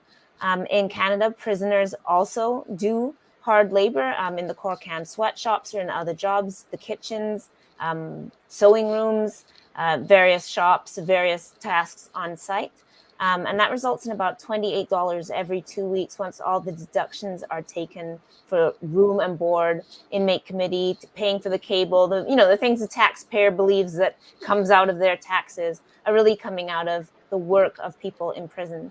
So we are reminded that prison is also a workers' solidarity issue. And coming out from Fern Press this fall is a book by Asif Rashid and I believe Jordan House. I hope I have your name right. It's the first book in Canada to deal with prison labor and the need to organize prison unions. So sorry, I don't have the title to hand because I didn't plan on talking about this. But if you go into the Fernwood Fall 2022 catalog, you will see this book, and I encourage people to buy it as well. Absolutely. And it's easy to forget sometimes that, people will say, that we have a public prison system in Canada. We're not privatized, and contrasting us with the United States. But of course, this new construction that's meant to be done in Laval for this new 158-person immigration detention facility, somebody's going to make money constructing that facility. Someone is going to make money providing the food contract for the food that has to come in there. Of course, the guards are going to make money, and all of the staff and personnel that work inside of this facility will be paid, and they will make a living to incarcerate other people. So this strict idea that we have a public system in Canada, that it's not the evil for-profit model of the United States, I think misses that this is an industry like other industries, that there are people in our prisons and jails that have been making masks and other PPE during COVID-19, forced into this kind of work. So we cannot take for granted the public versus private dichotomy that is often made between us and the United States. And I think more largely, we have to reject all of these formulations that say it's worse over there, because that's always a way of trying to, I think, comfort ourselves for the crimes that are being committed in our carceral systems in Canada. We're ready for Ottawa now. We are about to go to a vigil that is in progress in Ottawa, which is situated on unceded and unsurrendered Algonquin Anishinaabe territory. The event in Ottawa is called Prisoners Justice Day Vigil at Majors Hill, and that's across the street from the American Embassy and near the Parliament building in Ottawa. Let's listen live. Thank you everyone for coming. I'm going to share this piece I wrote about OCDC. Can you hear me good? I broke the law, so the law broke my spirit. I still have a voice somewhere, but now no one can hear it. I once had sanity, but now I'm nowhere near it. I stole something, so the law stole my soul. They expect me to lay down silently and do what I'm told, while I'm boxed in concrete, so lonely and cold. I unlawfully entered a dwelling, so the law unlawfully entered my brain. They took all my clothing so that we could all look the same. They took my distinguishing characteristics so that I'm just a number and a last name. They took my values and my privacy so that I have no shame. And this humiliation is the rehabilitation they claim. So they built more super jails like franchise food chains. I assaulted someone, so the law assaulted my pride. My skin color requires no jury. I've already been tried. And if there was an electric chair, I'd be strapped down and fried. But instead, I'm left to serve extended sentences inside, so long that I forget what laws I failed to abide. And like a zombie, my body keeps going through the motions long after my brain has died. I obstructed justice, so the law has made my path obstructed. I lost all hope since my livelihood and confidence were abducted. Now there's nothing left to do except to do what is instructed. I robbed, so the law robbed me of my optimism. Now I have no rights, cannot make my own basic decisions. Like an animal neglected and left to rot in these dirty prisons. They wanted to guarantee my likelihood of recidivism. I trafficked drugs, so the law trafficked me to slavery, to rid me of my happiness, independence, and bravery, with no consideration for the circumstances that brought me here, because the law doesn't favor me. I uttered false documents, so the law uttered me false lines about being innocent till proven guilty and about how justice is blind. I admitted I had a problem, and help is what I expected to find. But instead, I lose my freedom, lose my faith, and lose my mind. I was in the possession of illegal goods, so the law has put me in their possession, treating me horribly, bringing me deep into depression. Taking away my very existence was supposed to teach me a lesson. I caused a disturbance, so the law has made me mentally disturbed. I'm no longer a person. I have no identity. My past has been blurred. I'm reduced to nothing, then kicked to the curb, expected to function in society after the inhumane treatment I've endured. I committed a crime, so the law committed me to segregation, so that I could know the true meaning of helplessness and frustration, and I could experience every possible human rights violation. Their intentions were to destroy my mind and destroy my motivation until my physical and mental health were both in a state of deterioration. I breached the conditions of my probation because the law breached my trust. They lied when they said they were here to serve and protect us. Their only goal was to fill more seats on that prison transfer bus and use cruel methods of punishment till our personalities adjust. I was publicly intoxicated, so the law gave me a very public persecution, so the media could portray me as the problem and the law as the solution. But what they don't broadcast is our prison living conditions, like a cave person pre-evolution. I failed to keep the peace because the law fails me every day. They tell me 2 wrongs don't make a right and crime doesn't pay, but I only become more institutionalized with every jail stay. I lose all my self-worth till I see no other way. My past prevents me from having a future, and that's supposed to be okay.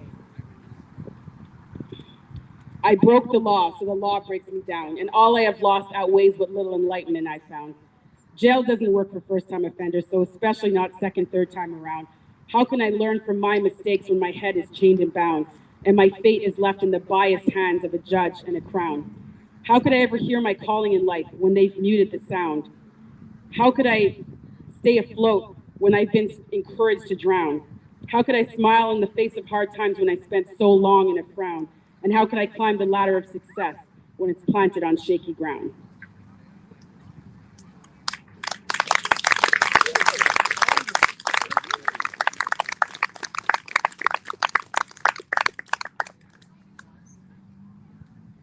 I'm going to share this one I wrote probably like 15 years ago. I added a little bit to it, but really I added like a couple of lines. So in other words, nothing's changed since I wrote it. Your life's a battle, so you fought. The good life lasts forever, so you thought. Now they want to teach you a lesson, so what are you being taught? To regret the crime you committed or just regret getting caught? They throw away the key and lock you all together, but most crimes are petty, so you won't be here forever. Because you're reading the Bible and knitting a sweater. Are you rehabilitating yourself or just learning to commit crime better? Can you leave here with a peace of mind to get your life together? or you leave here with a new partner in crime in jails where you met her. They have you labeled as a criminal, so nothing really matters. You're a badass before your ass is just getting badder. They got you sleeping on the floor, cold metal benches, looking out the window of barbed wire fences. It just makes you want to commit more violent offenses. Our system is so failed. You get arrested selling drugs just once, and you're getting years in the pen while your neighborhood pedophile gets months. As a visible minority, do you think a white judge understands why life of crime has been your lifelong plan? Do you think the cops give a damn? When you're getting robbed or beaten by your man, of course you feel necessary to take the law in your own hands. And sorry, I'm not convinced that stealing money from the government is a crime. When they steal half your paycheck with their so-called taxes all the time. And if it was put into the community, that would be fine. But I'm not paying for politicians to wine and dine while the government partners with Bell to profit off prison phone lines.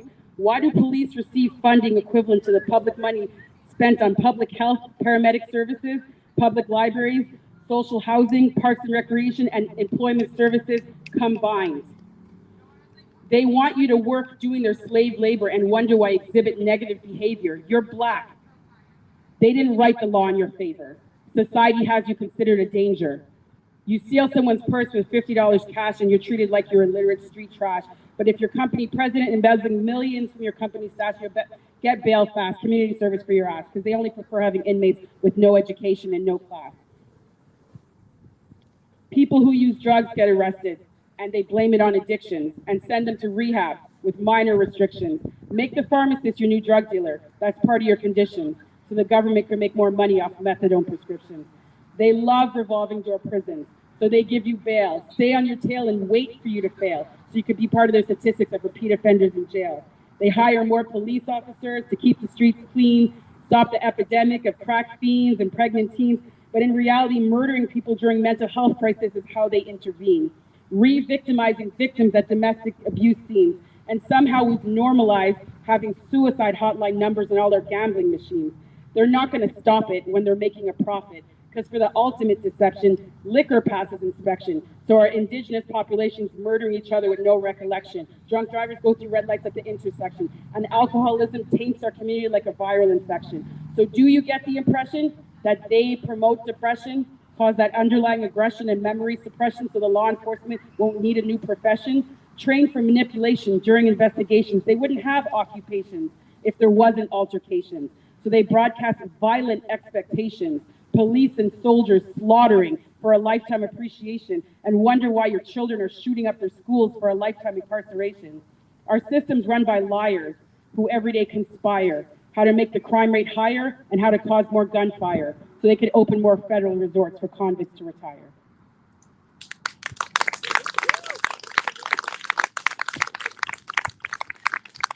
I'm going to share one more that I don't usually share. It's a short one.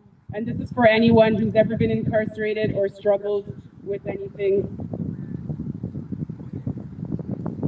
I observe my surroundings. How did I get here again? Has my fairy tale lifestyle finally come to an end? And if not now, then when? How many times do I need my rights read? Alternative endings and what ifs replay in my head, and my informant co-accused leaves me sleepless in my bed. How did my road to riches seem to be paved in gold, and now my road to recovery is just deserted and cold? Is because misery loves company that I once had an entourage of friends? And if bad luck comes in 3, why does it come to me in 10s? Why can't I stop this when so many times I've tried?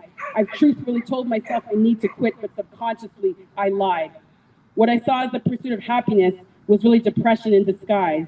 It was a domino effect throughout my life that led up to my demise. And no matter how many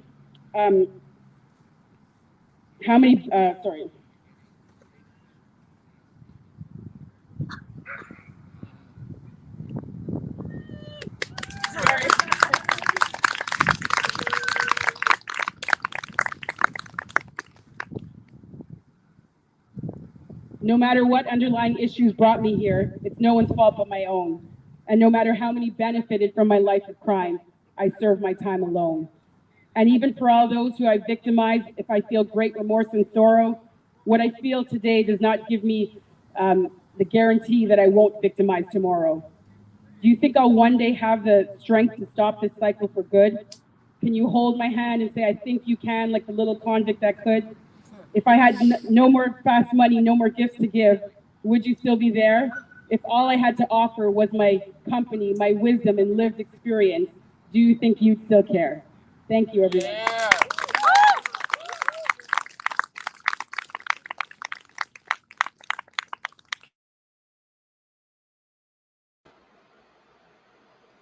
We're back, everybody. We've been listening to Ottawa. I just had a call from Collins Bay, which I've just lost, so I'm going to try and get them back. They wanted to call to contribute to this, but then the phone cut off. I don't know if I'm having some problems, if it's on their end. So we'll just, hopefully we can get this call back. This is why we love the live broadcast, because we know that people on the inside are Do we trying have to reach you us. on Here the we line? go. Here we go. All right, you're in the broadcast. Can we hear them on the other end? Is this good for everybody? Go ahead. Go ahead.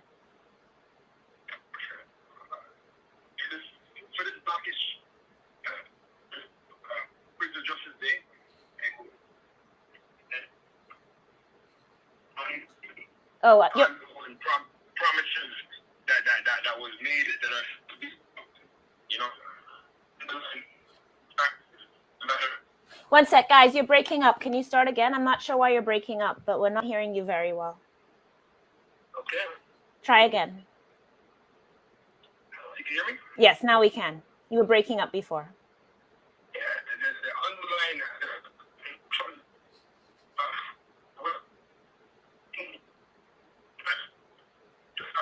and the proper and the fact there's still in 2022 fighting just to get. Sorry, you guys, I don't know why. We can't really hear you. We're just getting kind of breaking up static. Is there a possibility you can move to maybe move around a bit? I'm not sure if it's just you're in a dead zone or what, but we really want to hear this, and it's just very difficult right now. Okay, can you hear me now? Yes, and then you start reading and it breaks up, but let's try again. Okay. You know, I guess that's better. What I have to say is what I have to say is very important, you know. This is better, so perfect. We can hear you now. Go ahead. Yeah, and basically what I was saying before is the fundamental of our well-being. Incarceration, having us sit down and not doing anything, not even getting outside to see the sun. We don't get outside till the sun is gone in the evening, you know. And as inmates sitting down in a prison for the wrongs that you have committed to humanity or to crime or whatever, there's no sense of rehabilitation in these places, and there's no program, there's no way for us to rehabilitate ourselves and to get back ourselves into society, and we have to waive our parole hearings and stuff like that because of the fact that we don't have the proper programming and the proper like stability to rehabilitate us to get back into society. These facilities are underrun, undermanaged, and even summertime right now, a lot of staff took off. So guess what? Who suffers? We do. The inmate suffers. We're stuck in a cell all day. Can't go nowhere in a lockdown facility that's underrun and undermanaged and it's falling apart. Everything is water damage, the shower condition, everything. And for them to say it's 2022, you know what I mean, and we're still living like we're in a third world country in a time like this, you know, and it's not just Collins Bay Penitentiary, it's all the penitentiaries right across the board. And all these new audits and all these new promises that they put out, it's all a bunch of lies to cover up to me that the wrong that they've been doing for years and decades. All these apologies and all these wrongfully use of forces that they're now discovering is nothing new. But at the end of the day, what we have to do with this information is the same thing that our native brothers done.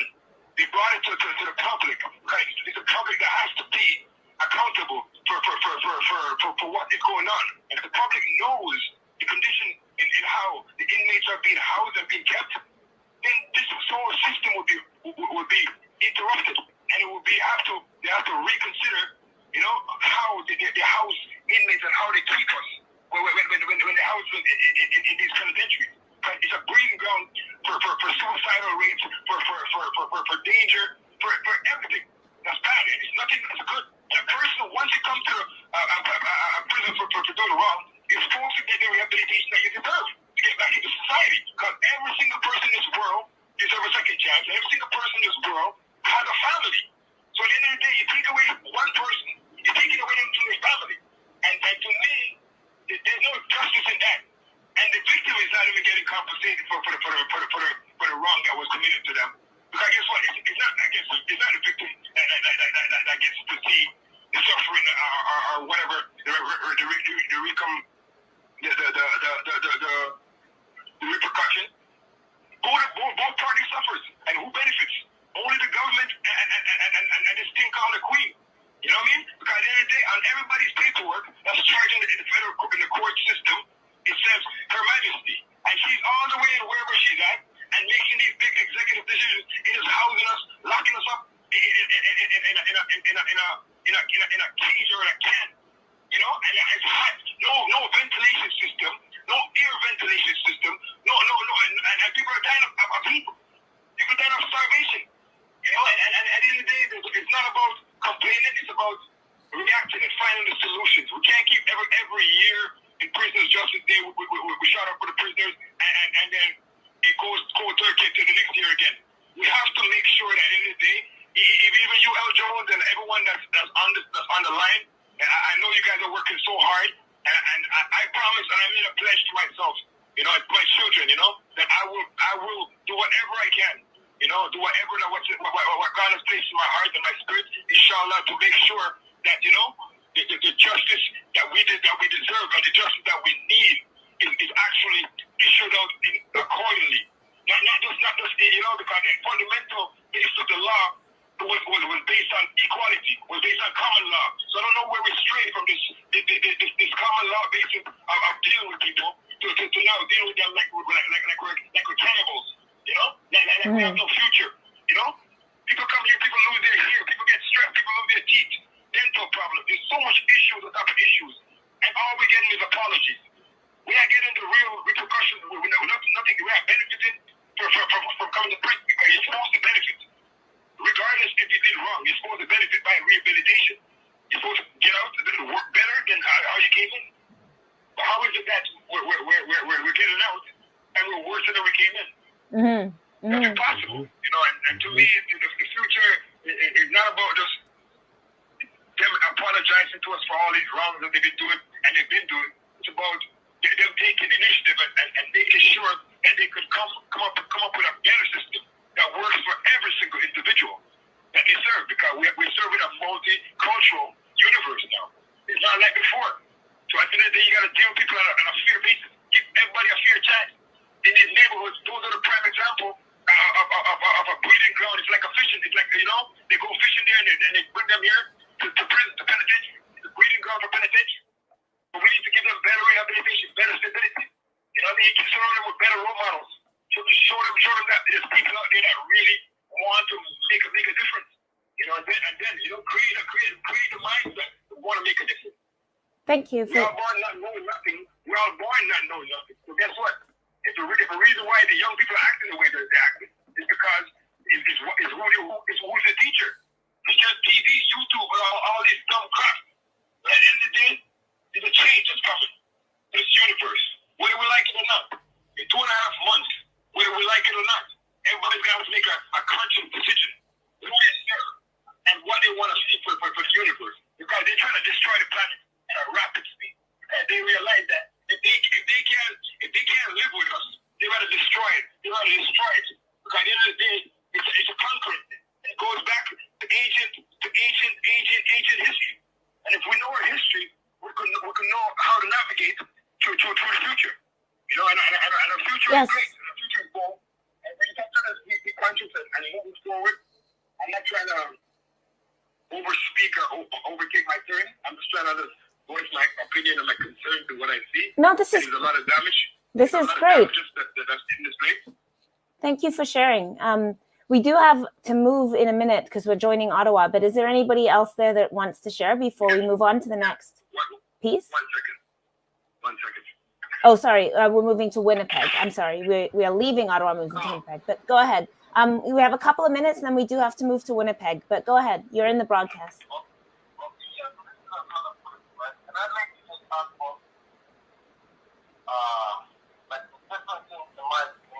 Can you speak up a bit? Try and be loud. Yeah.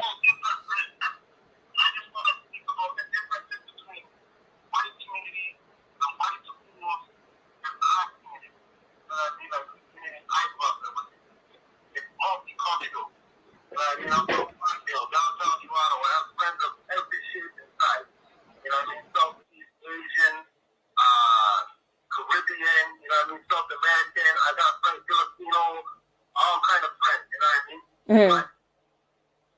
As a black and Indigenous man, coming up, I was criminalized from a young age. You know what I mean? I passed through phase 1, phase 2, adult system. Now I find myself in a penitentiary. You know what I mean? And I use the resources of the social services like John Howard and other community organizations, grassroots mostly, you know, because I had a hard life. And I've had to rely on these institutions. Mm-hmm. You know what I mean? Passing through Children's Aid as a Crown Ward, and then from a young offender, broken home, you know what I mean? Abject community, you know what I mean? And I was dealt with differently when I went through the justice system. You know what I mean? As a black person. And also trying to, exercise my Indigenous heritage. Because both of us are being dealt with wrongfully by the criminal justice system. You know what I mean? So, like, just growing up, like, there's a lot of, it's too far to reach the services. You know what I mean? And I think today, the correction, the ombudsman, he was talking about how they're trying to make change in corrections and police, but the barriers that they face. I've seen that today, August 10th.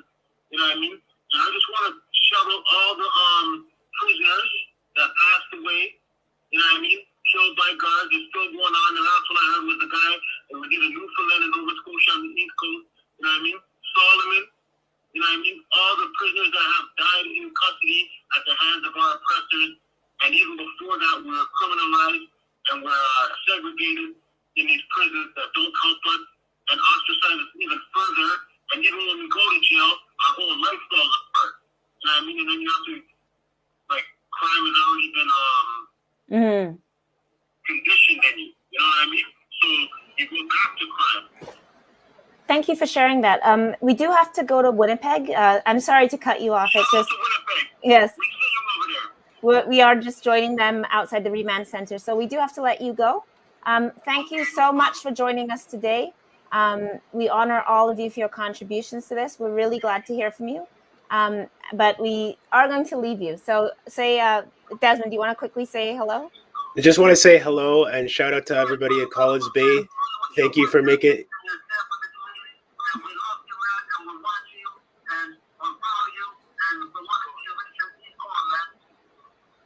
We love you guys.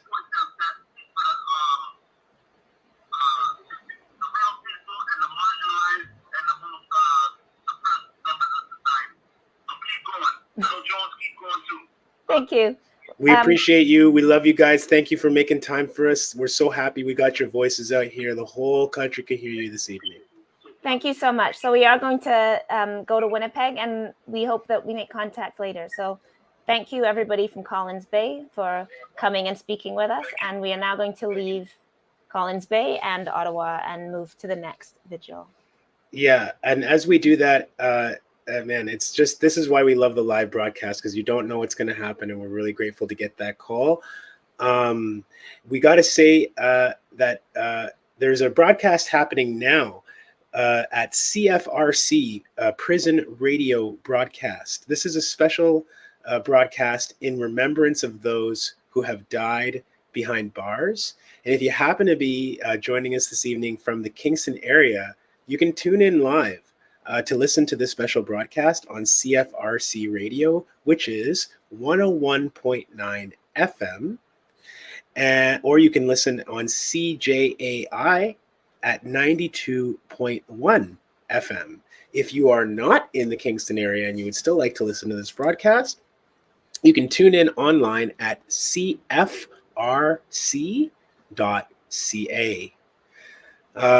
So we are going to go to Winnipeg and bring the solidarity from Collins Bay all the way over there to the center of the country, to the prairies, and this is the homeland of the Métis people. It's Treaty 1 territory, so Cree and Ojibwe, as well as I said, the homelands of the Métis people. And we are joining them outside of the Winnipeg Remand Center. So we also have, Anishinaabe, Cree, OG Cree, Dakota, and Dene people. And we are joining a vigil in progress, the Prisoners' Justice Day, a vigil in solidarity with those who have died in custody. And this is outside the Winnipeg Remand Center. It's going to be discussed later. And the possibilities of solidarity as we engage as comrades, as kin, and build relationships through prison walls. Thank you.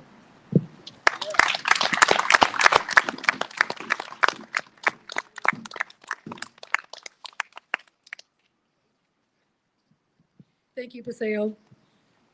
It's an honor to introduce the next guest. It's somebody close to my heart, close to where we grew up. Ryan Beardy is an advocate and a mentor and on the board of the John Howard Society. Can you come up and say your words, please, and thank you.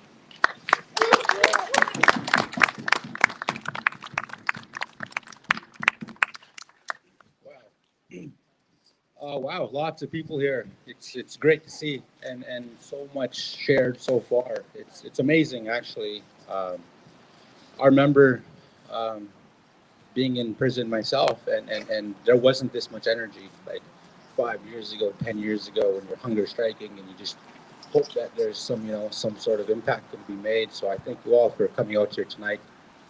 It's very inspiring. Prisoners' Justice Day means a lot to me and to a lot of us gathered here in solidarity today. August 10th marks a day for an increased number of us affected by these systems. Prisoners' Justice Day was founded in prisoner oppression in 1970s, as we talked about 50 years ago.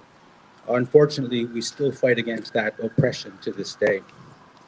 We fight for equal treatment and the very lives of our incarcerated relatives and friends. I'm honored to be here today and to share with you, and I'm very much blessed to see so much prisoners' advocacy justice going on beyond these walls. As an ex-inmate myself, I've participated in many hunger strikes, and to see so much solidarity for our friends and relatives behind these walls fills my heart. Since being in those cells, I've walked a very difficult but rewarding life. After getting my high school diploma behind these walls, I went to university. I got involved in politics and journalism. And now I work in the community as a mentor for at-risk youth. I never gave up that fight for Prisoners' Justice Day. I've been on the radio, I've published articles, and this has also led me here today to stand with you and to keep up this fight as well. And I always say, if I can change my life around from that, then any one of them can. If given the right supports, the right resources, if just given a chance. And I think that's my take home today, would be to just, give them a chance, to just continue fighting for them. And it's good to show up today, but you could show up every other day.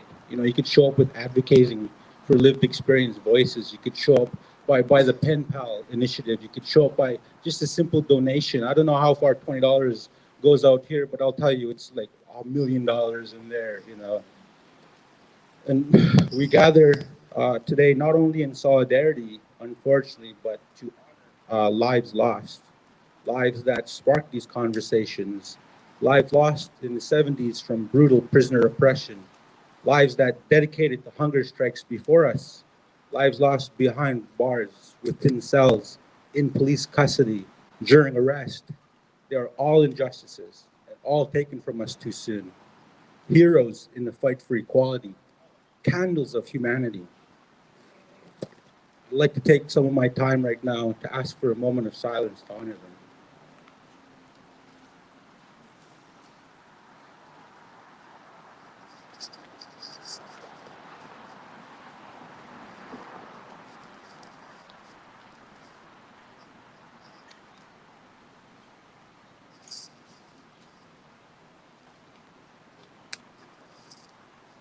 Thank you.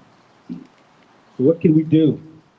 What can we do to advocate and honor our incarcerated relatives and friends beyond this day? As I said, by creating safe spaces for healing and safe spaces for reintegration, by advocating for those lived experience voices, you can pressure your MP or MLA for increased funding and resources for those behind bars, by educating yourself and others on issues like Prisoners' Justice Day, like racial carding, like Indigenous over-incarceration, like the prisoner industrial complex, and how that applies to the commodification of Black and brown bodies, by supporting your friends and relatives challenged by incarceration, like I felt supported, and by giving those with past a chance. I'm very honored to see others here that I've spent time behind bars with, and I won't point you out or anything. And I'm honored to share this space and this day with you. I'd like to also take this moment to call on the provincial government to a few action items. We would like to see an end to solitary confinement in Canada. It is inhumane, it is unconstitutional, it's causing severe psychiatric and psychological damage to those exposed. We call for increased funding for programs and skill developments for in-provincial and federal penal institutions, including youth centers and healing lodges. We call for the decarceration of Indigenous prisoners, many of whom are there as a result of a legacy of colonialism, residential schools, and racism in the justice system. We need to review security levels, assessments, paroles, and sentences. We call for an end to mandatory minimum sentences, which are causing and being used to cause disproportionate levels of BIPOC incarcerated. We also call for the review of all in-custody deaths since 1970 and accountability for all injustices suffered.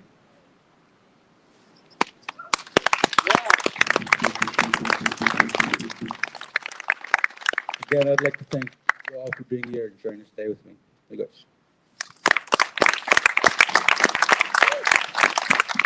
You may go to your sign call for our brothers. Let us now welcome our next speakers from Sex Workers of Winnipeg Action Coalition, Emma and Austin, who also helped organize this event. Yeah.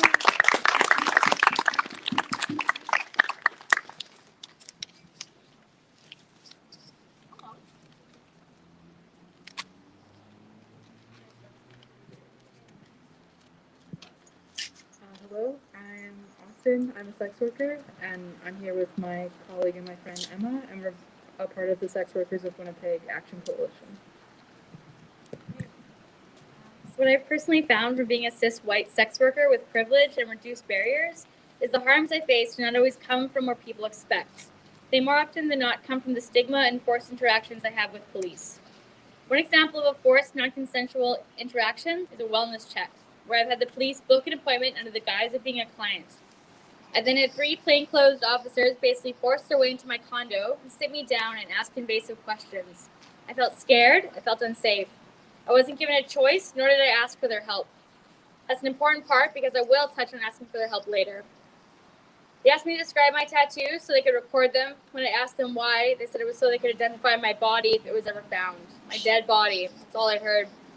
I wasn't offered services and I wasn't offered supplies. I wasn't asked what I needed to help to keep myself safe. I was offered identification upon death. Unrequested interactions like these are jarring and scary. The levels of animosity I felt with the WPS, complete lack of care or training, I couldn't imagine my BIPOC, queer, and two-spirited colleagues going through this. At what point months ago, one of my colleagues was being exploited and forced to provide sexual services by the person she was working with. She asked if I could reach out on her behalf since she wasn't comfortable in doing so.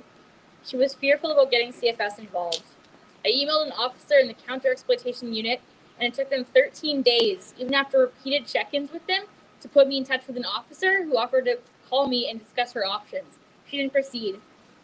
It is these types of barriers and complete inaction when sex workers do ask for help that has completely alienated the Winnipeg Police Services and has reinforced the fact that they do not care, that they do not want to help us, and that this is just one more task force they can use to take resources away from the city instead of actually getting it to where it needs to go. Another scary consequence of wellness checks or interactions regarding sex work is the data collection, surveillance, and record keeping that comes with police interaction, the lack of transparency, and those records. There's not 4 pages, there's only 2, don't worry.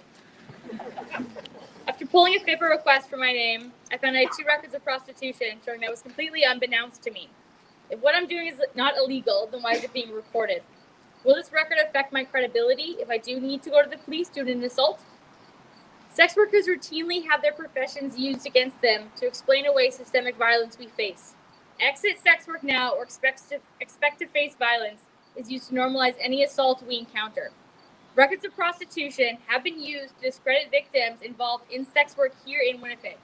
In the instance of Winnipeg officer Remy Van Denderesh at his 2017 court proceedings, he was charged with multiple counts of sexual assault, extortion, criminal harassment, and breach of trust.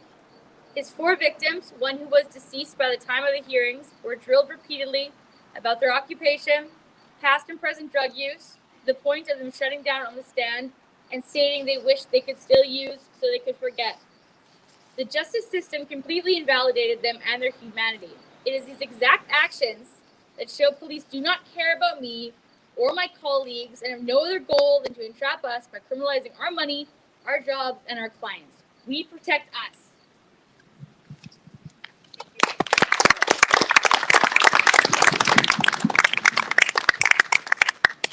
Sex work is a criminalized profession, and the criminal laws, as well as many bylaws in this city, invite contact with police. Okay, so we have been listening to Vigil in solidarity with those who have died in custody in front of Winnipeg Remand Center that we've been listening to live.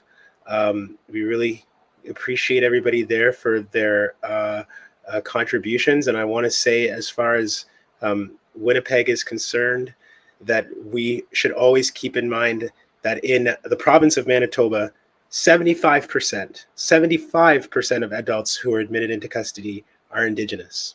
And then in the last 10 years, we know that there's been a 60% increase in the incarceration of Indigenous men.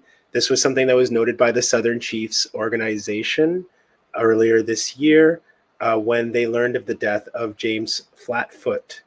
And they issued a release reminding us of these perpetual conditions of violence in the so-called correctional system in Manitoba. We are about to go to our next guest, actually, who is going to be Robin Maynard. Would you like to introduce?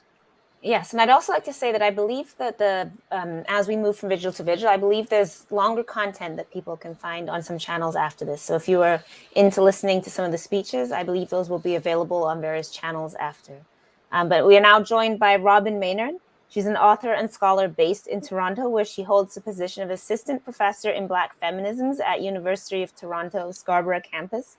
And she is here to reflect on the continued relevance of Prisoner Justice Day and the many issues raised in her recent best-selling book, Rehearsals for Living, which is co-written with Leanne Beto-Samasaki Simpson, and it is available from Haymarket Press.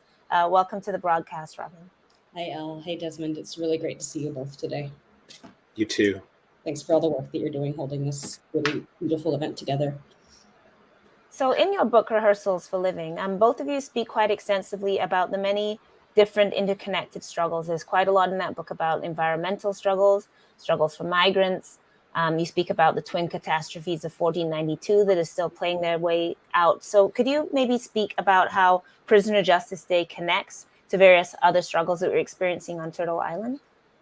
Sure, absolutely. So I think that one of the things that we're seeing, Prisoner's Justice Day is, to me, a really important refusal of organized violence. It's a refusal of saying that some people deserve to spend their lives and die, and die naturally or unnaturally in cages, right? To say that this is a kind of wrong that did not have to be this way. And something that we're trying to think through in Rehearsals for Living is, what are the historical processes that led us to here, and what would it mean for us to imagine freedom outside of this? So if we look at, the kinds of violences that we're seeing in carceral settings today that are leading people to continue to lose their lives, we know that people are disproportionately Indigenous, as Desmond was just speaking about, are disproportionately Black. And this is, of course, because of the long history of the transatlantic slave trade, genocide, colonialism and genocide that already put these logic in place that our people were able to be sacrificed for the economy, right? And since the neoliberal governance has restructured this, police and prisons have been an increasingly important way to overthrow rebellion, but also just to manage the surplus people, right, of the system that we live in. So this is the same kind of economic system that we're seeing created or globalized, at least in 1492, that tells us that everything in the planet can be extracted to the total destruction of the environment all around us. That the human labor and human people can also be destroyed in the same way by the same logic. It's a way of organizing the world into hierarchies that are exploitatively structured, right? So I think that what we're seeing in prisons is just the sort of end result of this kind of logic of disposability and exploitability, of where we go, as Angela Davis says, to disappear social and economic and racial injustices rather than deal with them. And I think you could very much add ecological to that. Something that we're really thinking through in the book is how is all of this being exacerbated by the climate crisis? And I think that what we're seeing, if we look to what's happening in terms of carceral sites right now with the heat waves, it becomes so apparent, right, that people are experiencing, on top of the everyday violence that is prison, that is incarceration, people are experiencing extreme overheating. So that same logic that BLM has talked, UK has talked about Black people as being first to die. Prisoners, Black, who are disproportionately Black, Indigenous, Latinx, migrants are, again, people who are the most vulnerable to things like heat waves that are so disastrous. And I know, Elle, you've talked about this actually in many of your columns in the past as well. So those are a few of the ways. I mean, I think that we can think about how all of the many violences that have been organizing our society for 500 years are really brought to the forefront today. But I also think that it's so important. This is a really important year for something like Prisoners' Justice Day to be happening, given that we're, still living what was supposed to be this racial reckoning, right? We had this moment where governments and our society supposedly understood that racial violence is, a definitive feature of the society that we live in, that racial violence is the order. And we saw that people from all across Canadian cities, American cities, took to the streets in historic numbers, demanding something else. And we even saw that people could be released, that prisoners could be released, that people in jails and immigration detention centers could be released. It showed us that there's nothing normal or natural about what needs to be. But at the same time, we saw the institutions of policing, of prisons, at the same time, just sort of tighten their grip. And we saw really a rejection of the massive social movements that happened and, of course, are still happening in people's minds and, and in communities all the time, right? So I think we're at a really important time of organizing, because we saw that something else is possible. And we saw that many people believe in the idea that there could be a world without police, without policing, without prisons. Even if the institutions have not responded and our so-called democratically elected leaders have not responded adequately to that, we know that there's a real desire. And now I think a much more widely disseminated understanding that we actually could live differently, that people should not at any time be living and dying in cages across Canada, in the United States, anywhere in the world. Robin, you dedicated this book to your son, and throughout it, you and Leanne, you talked to the reader about your relationships with your children, about wanting to share this desire for an abolitionist future with them, even at this young age. And I wonder why that was so important for the both of you to talk about how you talk to your children about abolition. I mean, I think that there's so many ways that I could answer that. But to me, also the question is, if you can't explain abolition to your kids, then how can you believe in a world, that in which this could be possible? Because I think that it's actually one of the most basic ideas, that something that a child can absolutely grasp. People say that children can't grasp complex ideas, but the idea that nobody should live or die in a cage, that people who are living in tents shouldn't be assaulted but should have a home, these are things that are so straightforward to a child. It doesn't actually take a deep explanation to say that, shouldn't people actually have a bed to sleep in, as opposed to being, to being placed in jail, right? So this is something that's actually so clear.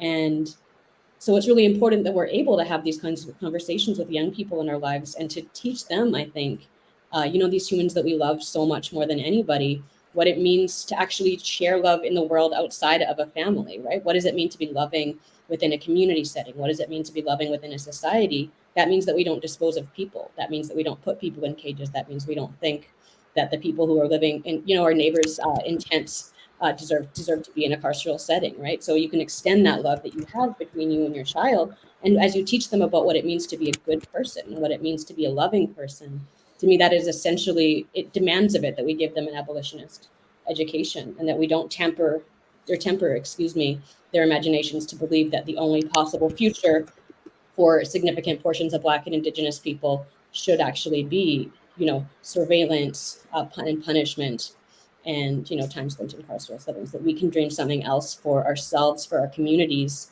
and for our people globally. Thank you, Robin. We are going to move to the next interview, but is there anything you'd like to leave us with before we move on? Just thoughts on Prisoner Justice Day or solidarity. Of course, this year is particularly, every year is obviously commemorating deaths in custody, but this year is particularly dedicated to really thinking that through and counting and naming those deaths as well. Yeah, there's one thing I would want to add if I have a minute, just because I'm also thinking that this is the month that we also lost Albert Woodfox, who of course spent 44 years in solitary confinement, one of the Angola Three. And for me, it's always, so meaningful that Prisoners Justice Day is actually at the same time as Black August, which of course is commemorating revolutionary George Jackson, who died during a prison rebellion in California. So if you had time, I could read a very short poem that Herman Wallace wrote that's in Albert Woodfox's book, but I could also just... Yes, no, let's do that, and then we'll move to our next interview. Thank you. Okay. Man of Steel. My keepers believe I'm the man of steel, ripping and running in and out of my life, as if this shit ain't real. They frame me for murder, and when their conspiracy is exposed and they are all deposed, the judge declares, case closed. Equal access to justice, equal access to rule, doctrines never meant for the man of steel, but to terminate 40 years of his indomitable will. Maybe my soul is that of concrete. Maybe it is that of the wind. Maybe it is that of fire. Maybe it is the spirit of the people, the spirit of my ancestors. Whatever my keepers wish my soul to be, the man of steel is always free. Thank you so much, Robin, and thank you for joining us today. And we honor your work. We are now going to move to our next interview, and Desmond, you're going to do the introduction. Yes, thank you so much, Robin. I was going to hold up my copy of Rehearsals for Living, but I have no idea where it is, of course. So we want to thank Robin for being with us. And right now, we're going to be joined by Kevin Walby, who is a researcher with the Prison Pandemic Partnership. And that partnership has been documenting the impact of COVID-19 on imprisonment across the country. Kevin's an editor of the Journal of Prisoners on Prisons. He's an associate professor of criminal justice and the director of the Center for Access to Information and Justice at the University of Winnipeg. He helped edit Disarm, Defund, Dismantle, Police Abolition in Canada with Shiri Pasternak and Abby Stadnik, and is here to talk about the book and the intersection between prison justice, prison abolition, and police abolition. Kevin, welcome. Thanks, Desmond, for introducing me. Thanks, Desmond and Nell, for doing so much work here tonight. It's a really incredible event. It's such a pleasure to be with you. Thank you, Kevin. We just left the Vigil in Winnipeg, and of course, you are situated in Winnipeg. So could you speak a bit about the abolition and defunding movement in Winnipeg, and also some of the connections the book that you helped to co-edit really draws out between all these different movements? Yeah, there are so many local groups that are organizing for carceral abolition, for police abolition, and they're really working together. I think they're creating a really effective campaign against the police, the Winnipeg Police Service, and against the jails in the city where so much harm is done, where there are so many deaths in custody, and as has been pointed out, which are largely deaths in custody involving Indigenous and Black persons.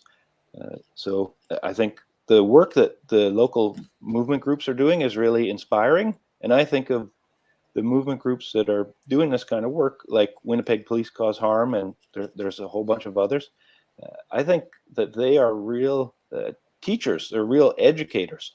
They're teaching us, like how we should organize and live our lives together in the future. And I would just like to say I've learned so much just from following their work and being involved in the events that they organize. Kevin, we understand these systems as being really, really big and sometimes too big to conceive of. And so can you maybe help us understand some of the really local things that people are doing in their neighborhoods and in their communities that are contributing to the larger project of abolition, things that people can conceive because it's right in front of them rather than trying to take on the entire piece at once? Yeah, so there's been a bunch of groups organizing alternatives to calling the police kind of events and workshops because we know that when people call the police, what ends up happening is there's harm, there's tasering, there's shooting, and there's no real justice, there's no real help, there's no real safety. So bar none, Winnipeg Police Cause Harm, again, have organized some of those workshops, and some neighborhood associations have organized alternatives to calling the police workshops, and have also organized for some broader alternatives to policing, which hopefully will be on the table in municipal debates in the near future. We have an election coming up in October. There's also a lot of work happening in the Indigenous community. The family of Aisha Hudson has been pushing so hard for justice for Aisha, but also for many other Indigenous men and women, boys and girls who have been killed by police and killed by the justice system in this province. And I think they're putting a lot of pressure on politicians, and I think everyone is behind them. Thank you, Kevin. And just to speak about some of the groups that have been organizing in Winnipeg and doing this important work, of course, the Justice for Aisha coalition that you mentioned. And Aisha Hudson was an Indigenous Canadian teenage girl who was shot by the Winnipeg Police Service in April of 2020. And of course, Winnipeg Police Cause Harm and Bar None have all been involved in doing much of the abolition work, as well as oh gosh, I'm forgetting the name of the Prairie Coalition, and also Free Lands, Free People. SMAC. SMAC, thank you. Mm-hmm. Kevin, we are going to move to our next piece, but Desmond, if you wanted to fit in one last question, then we can do that before we move on. Well, I guess, Kevin, we are seeing right now, we were talking about it earlier, the eviction of people in the downtown east side and Hastings and Maine and Vancouver yesterday and today, and that is an ongoing process. We were talking to folks in Allen Gardens today, and we all saw what happened last year with encampment eviction. It's happening in Halifax. How do we, in your view, keep up this nationwide conversation about the connection between unhoused people, homelessness, substance use, and the carceral system? Because they're all very connected, and we're literally seeing this on our streets. When I talk about things that we can all see, when we go into our cities, we are seeing this visible manifestation of a failed system everywhere. How do we continue the national fight to keep talking about and uplifting this struggle? Yeah, well, again, I think learning from social movements is really important. And one social movement person I saw tweeting about the downtown east side said, all the resources we need to keep people really safe, really housed, are right there on the street. It's in the 150 police cars and police uniforms. And if we defund these carceral institutions that we've overfunded for so long, and we start to reinvest in ourselves, in housing, in community and social development, that is what's going to create real safety. When we roll out police tanks and helicopters and platoons of police, it's not creating safety at all. It's protecting capitals, protecting elite interests. And so I think just joining the people who are there on the street, joining the people who are making these arguments and sharing their stories, as so many people did tonight, and being inspired and letting yourself follow that inspiration, I think that is the way to stay connected. Thank you, Kevin. And one more time, can you give us the name of the collection that you recently co-edited so that people can buy it? Yeah, it's with Shiri Pasternak and Abby Stadnik, and there's so many awesome authors from lots of movement groups. It's called Disarm, Defund, Dismantle. If anyone wants to email me or write to me at University of Winnipeg, I'll send you a free copy because I just want people to get into it. So that's a great offer. Yeah, we appreciate that very much. So thank you, Kevin Wall, the Prison Pandemic Partnership, joining us this evening to reflect on Prisoners' Justice Day from his perspective. We appreciate your time, Kevin. Thank you. Thanks for everything you're doing. Thank you, Kevin. Take care. We're now going to play some footage from the Healing Circle that we heard Rachel Fader speak about earlier. So this is from the Kingston Prison for Women, the former Kingston Prison for Women collective. So they held a healing circle in Kingston, which is situated on the traditional territory of the Anishinaabe and Haudenosaunee people. So we're now going to move to that footage. I'm standing here with Fran, Chasen, and Angela for Prisoners' Justice Day, and we just did a healing circle. So I'm going to talk to Fran about P4W Memorial Collective and Prisoners' Justice Day. So, Fran, why was the P4W Memorial Collective initially started? Okay, in 2002, they closed the institution, and I felt it was very important to pray that these women went on a good journey. So we started it in front of the institution in 2002. There was me, Trish Crawford, and another inmate. I don't remember now. It's quite a while ago. But it is growing from then, and every year it just gets stronger and better. So why do we do it? That Prisoners' Justice Day started with Nolan, who was an inmate in Millhaven, who died under circumstances that I don't need to get into. But so this is how it started out of Millhaven. So the men and the women fast that day. Most of them, would fast that day. So out of respect for the women we lost in the institution, there was a total of 7 women. I was one of those 7, and I just started to own that. So it's big for me to even talk about it because it's not a good place to be in. Right? Yeah. But anyway, yeah. So we come together and celebrate the loss of our sisters. They were mothers. They were loved. They were daughters. I myself don't believe a woman should be in jail. I feel she's punished enough by taking her kids, I'm not saying she don't do time. What I'm saying is not the way the system is, because it's cruel, You're punished enough by taking their kids. I say down with jails and just open up therapy places, because that's what's needed. When a woman comes out, she's going to be in there at least 2 years, right? Some lifers. So when you come out, you have to make a big adjustment to the street. And sometimes that's not easy when women go back to what they know best, like drugs and alcohol.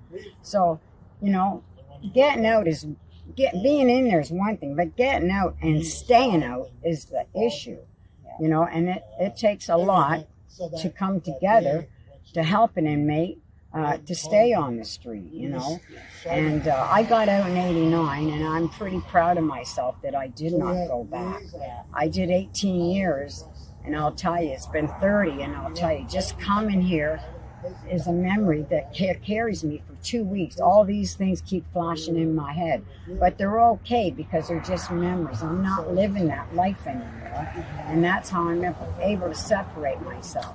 But yeah, Prisoners' Justice Day is very important to us, and so is our P4W Memorial Collective.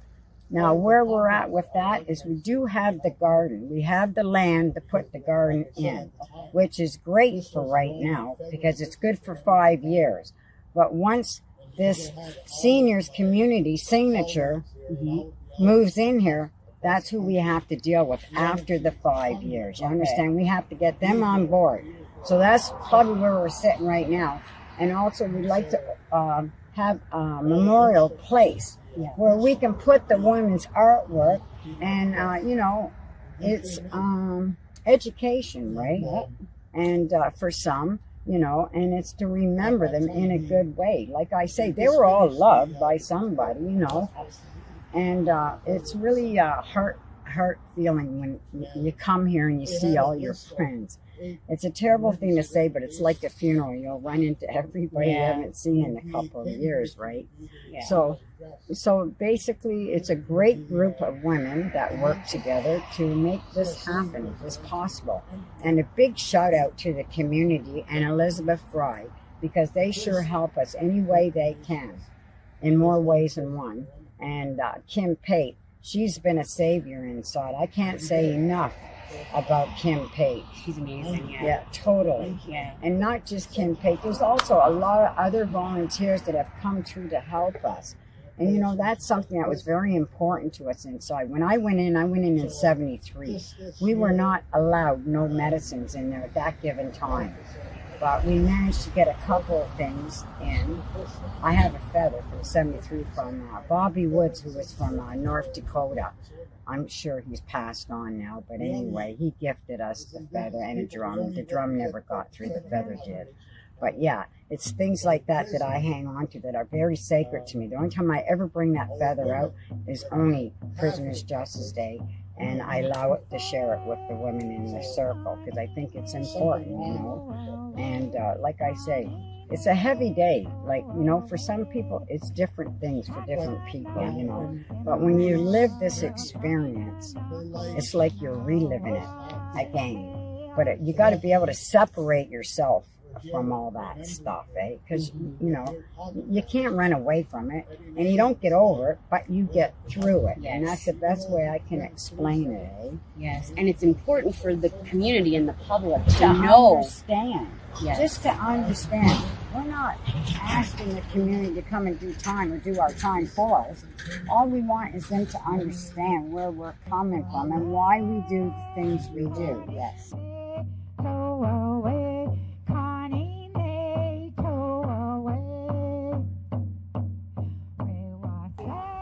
So yeah, so E. Kingston, like I say, I can't say enough good things about it. We now have an Indigenous program running there that is totally Indigenous, and it's amazing. It's just really amazing. We have moon ceremonies there every month, and the community, it's open to the whole community, as well as the women. And you know, it's one of those things, I can't tell you what it feels like. You gotta check it for yourself. Yeah, but it's amazing just to have a teepee that we can go into. Where Catholics go into a church, we have our teepee. So we honor the Creator the same way everybody else does, just a different perspective, a different way, you know. Right. Well, thank you so much, Fran, for your words and sharing your story. Well, I hope I answered the question. Anyway, I get gabbing too much sometimes. That was the Healing Circle from P4W, and we're listening to Fran being interviewed by Rachel Fader, who we heard from earlier in the show. The battle by the P4W collective to build a memorial garden also shows some of the intersections between things like gentrification and prison planning as well. The women have been fighting, and their supporters have been fighting for the site of that prison for a long time, and it has gone through the hands of Queen's Universities and then into the hands of a developer as well. And this is, of course, a site where women died, where women self-harmed, where there was much suffering, and people want to commemorate that site. So it's also a reminder that often, you know, after prison is decommissioned, it becomes a condo, it becomes a tourist site, as Justin and Kevin Walby, who we heard from earlier, have written about. And sometimes, so often, all the horrors that happen at that site are forgotten. So thank you for the P4W collective. To continuing to remember the women that were in Kingston Prison for Women, to continue their solidarity and love together, and for them being here bringing healing on this day. Every Prisoner's Justice Day, we always get something really powerful coming from people who had experience with P4W. So it's nice to see that tradition continuing, even though we wish we didn't have to see people continuing to do that work. We are joined again now by Tina Eldridge, who is involved in transformative justice through her work with Rittenhouse, a new vision, which is based in Toronto and situated on the Dish with One Spoon territory. While incarcerated, Tina became a member of the Walls to Bridges collective and since has gone on to continue social work education. Tina is a downtown community worker, activist, and centers her work around bringing the voices of lived experience to the forefront. Tina has also worked with Maggie's Toronto Sex Worker Action Project, and alongside Rittenhouse created the Decriminalizing Sex Work Prisoners Justice Day 2022 video. Welcome back, Tina. Thank you. Hi, thanks for having me. I'm home now. I'm a little calmer. I was really nervous before, so I apologize for that. Yeah, I mean, you didn't come across as nervous at all. You've had quite the day so far, and you're still with us. We appreciate it. I wanted to start off by asking you, the vigil that you were at this evening was being held in Allen Gardens. And I wonder if you can talk a little bit about the significance of this event happening in that space, in that part of downtown Toronto at this particular time. Yeah, for sure. When we have events downtown, and I think in any big city downtown, there are a lot of challenges because especially in this park, a lot of people live there. There's still like quite a few tents, folks living there. So there was a lot of noise, a lot of, interruptions. There was a lot of police presence around because police tend to really heavily police that park. When I arrived there, they were, asking us what this day was about. And it was just really, it's difficult to navigate these spaces, but it was really great to be in there. It's a beautiful space. We had a lot of folks. I said about 100 people attended. Thank you, Tina. And we've been hearing throughout this show, we've heard from a lot of sex workers. In Winnipeg, we were listening to some great speeches by people there. Also, of course, you were speaking in Toronto. So can you speak about the role that sex workers have played at the forefront of the movement for abolition and why it's so important that we continue to hear the voices of those involved in sex work? Yeah, for sure. Sex workers are...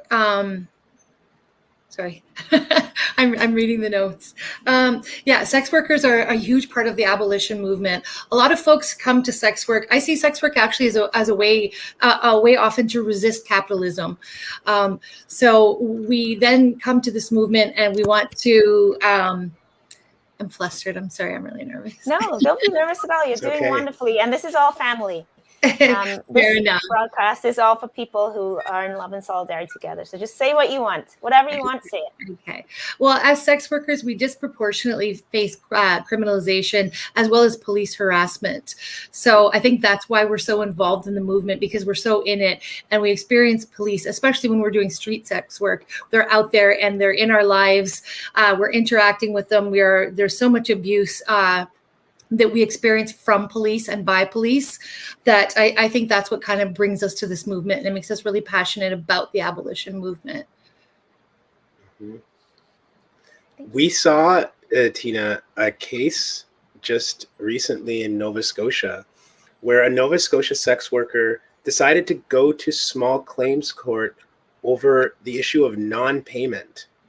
And I think that this is something that doesn't happen very often for the obvious reasons of stigmatization about around sex work. But can you talk to us a little bit about how the kind of criminalization leads to these kinds of circumstances where people can't even get paid for the work that they're doing?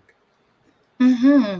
For sure. As I mentioned earlier, sex work needs to be recognized as real work. We need to have those same rights, protections, and freedoms as all other workers. So I think it's amazing that this person was brave enough to go to small claims court. Do you know how what was the outcome of the case? Do you know? Well, we heard about that case in July. And I don't know what the outcome is, but I think it made the news because of what you say is the bravery of somebody. She only used her first name. And, she said that the difference between sex work and sexual exploitation is clear. She said she was trafficked at one time. And when you're trafficked, you have no control over who you see, what you do, how much money that you make. But she has tried to now reclaim some of that autonomy for herself. So we're hoping to follow that case and to see what actually happens. For sure. Yeah. there is no protection when you're a sex worker. If you get sick, you have no, there's nothing to cover. You literally can't work. There's no labor laws. We're often working, especially those who do stripping, in very dangerous exploitative situations where you have no, because of the stigma, you have no repercussions. Like there's nothing you can do to protect yourself in that sense. So we really need to be protected as workers. Sex work is valid. People choose to do sex work. Very different from being human trafficked or a victim of human trafficking. If sex work is a choice, you need to be able to pursue your rights and your freedoms as a worker.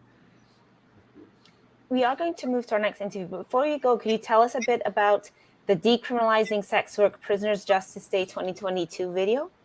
For sure. Yeah, we made that video in collaboration with Maggie's, myself and Monica Forrester, decided that we wanted to take this opportunity to collaborate between Rittenhouse and Maggie's, and also just to bring the topic to the forefront of Prisoners Justice Day, because so many of us face criminalization. So many of us have been arrested and incarcerated, and sometimes not always arrested or incarcerated for a role in sex work, but because we're so there's so much surveillance around us and our lives are so out there, then we come into conflict with law for other things.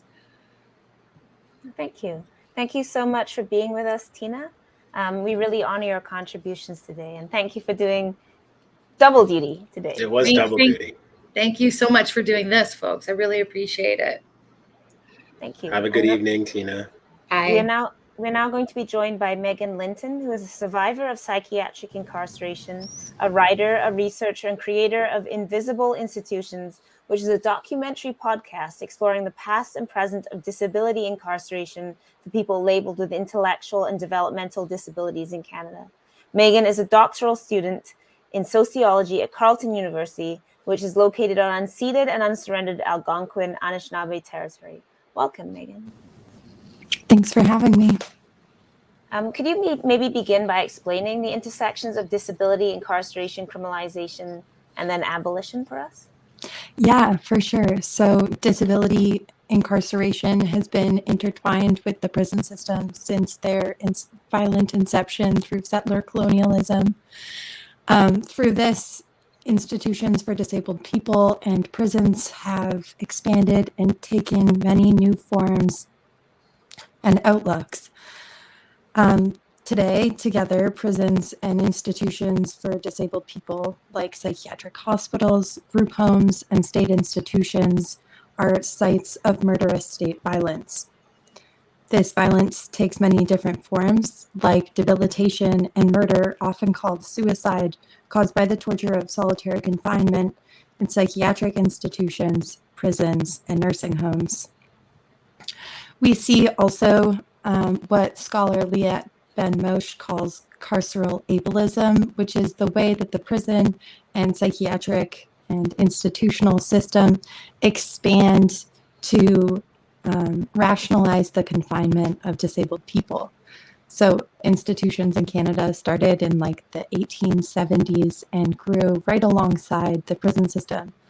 And today they work together to continue to confine a disproportionate number of disabled people, while also being sites of mass debilitation, where people are dying or disabled by the conditions.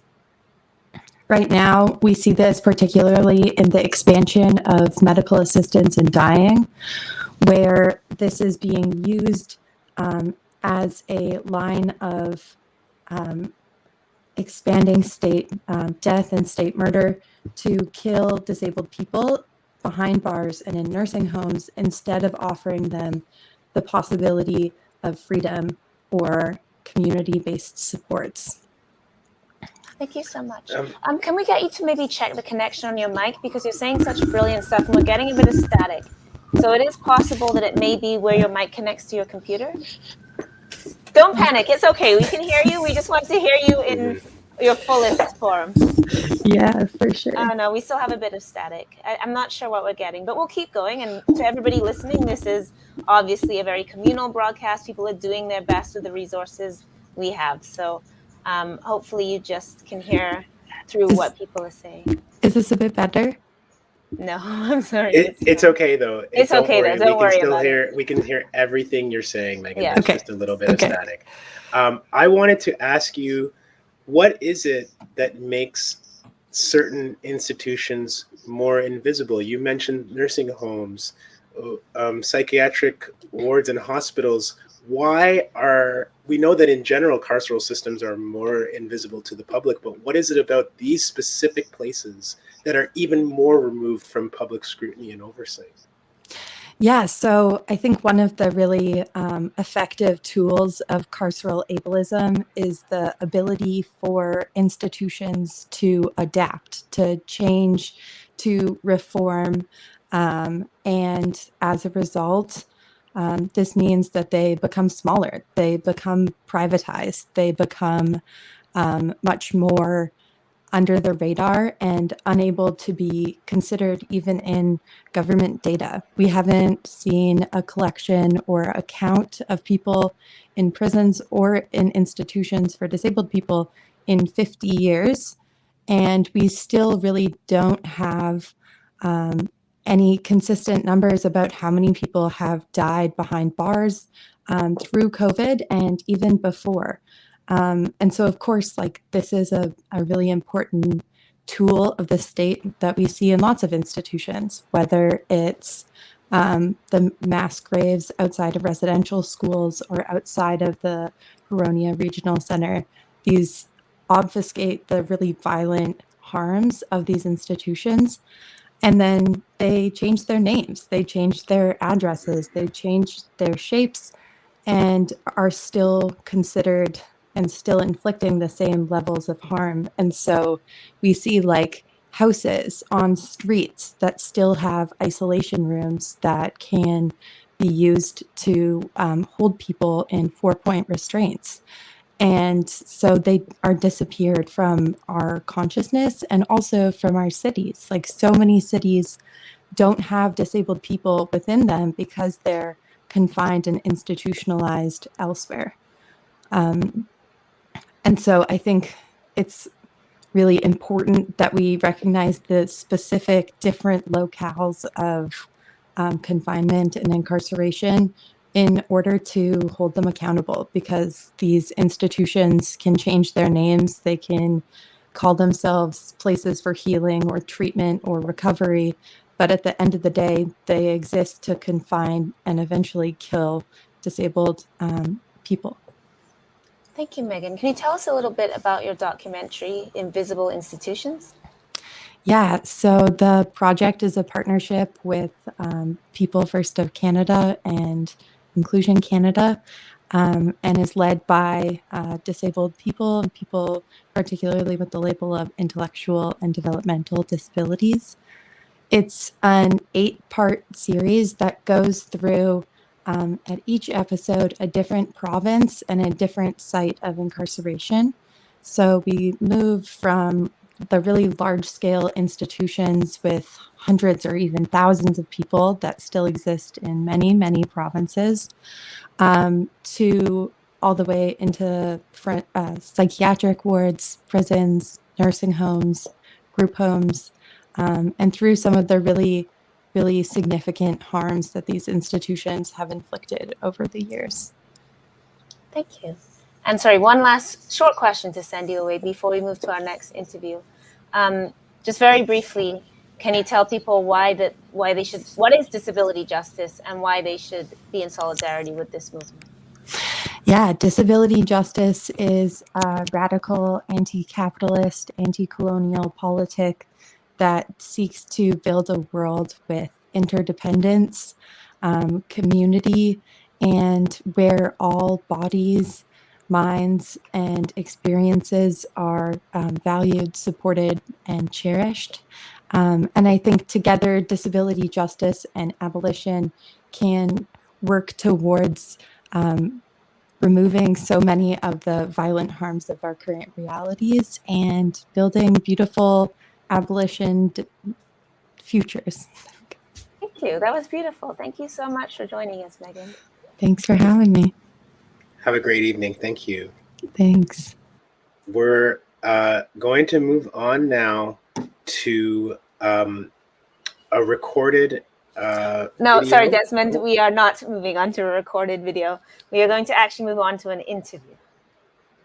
So I'm sorry. Yes, we're changing the schedule on the fly. That's why you're confused. That's what happens. We're bringing in Alex, I understand. Yes. So I'll do the intro. We are now joined by Alex McClelland, and he's an assistant professor in the Institute of Criminology and Criminal Justice at Carleton University, located in Ottawa on the unceded and unsurrendered Algonquin Anishinaabe territory. He is an AIDS activist, a collaborator of Policing the Pandemic Mapping Project, which looked at police encounters and abuses during COVID, and he works to counter the harms of state violence and criminalization.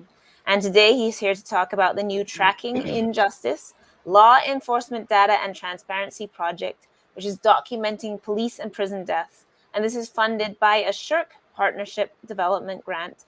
And of course, Alex was also very instrumental in providing the funding today to allow us to have ASL interpretation on PJD TV. So welcome, Alex. Thanks so much, Elle and Desmond. And can you hear me? Okay. Yes, we can hear you just fine. Great. Okay. Haven't used this headset in a while. Also, much respect to the Abolition Coalition for coordinating and lifting up local PJD events across Canada today. And also thank you for Justin Pichet for inviting me to join the podcast. I'm here to talk about the Tracking Injustice Project and what the public knows about police-involved deaths and deaths in carceral institutions in so-called Canada is notoriously limited. And by carceral institutions, I mean jails, remand, pretrial detention, prisons, immigration detention centers, and forensic psychiatry centers. Carceral and policing institutions in Canada have notoriously lacked transparency and also have intentionally obfuscated information on deaths they have caused. Because of the lack of transparency and accountability of policing and carceral institutions, I want to acknowledge also that there have been many vital grassroots initiatives led by families of people who have been killed by police or who have died inside institutions, aiming to track the deaths caused by state violence. But it remains that there are still a lot of basic questions unanswered.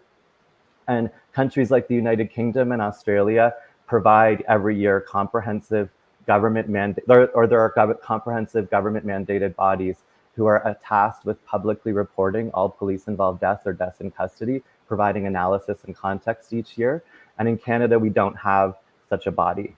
And with little consistent publicly available information on policing or carceral institutions and the deaths that they've caused, effective community-led advocacy, policy development, legal challenges, or research are hindered.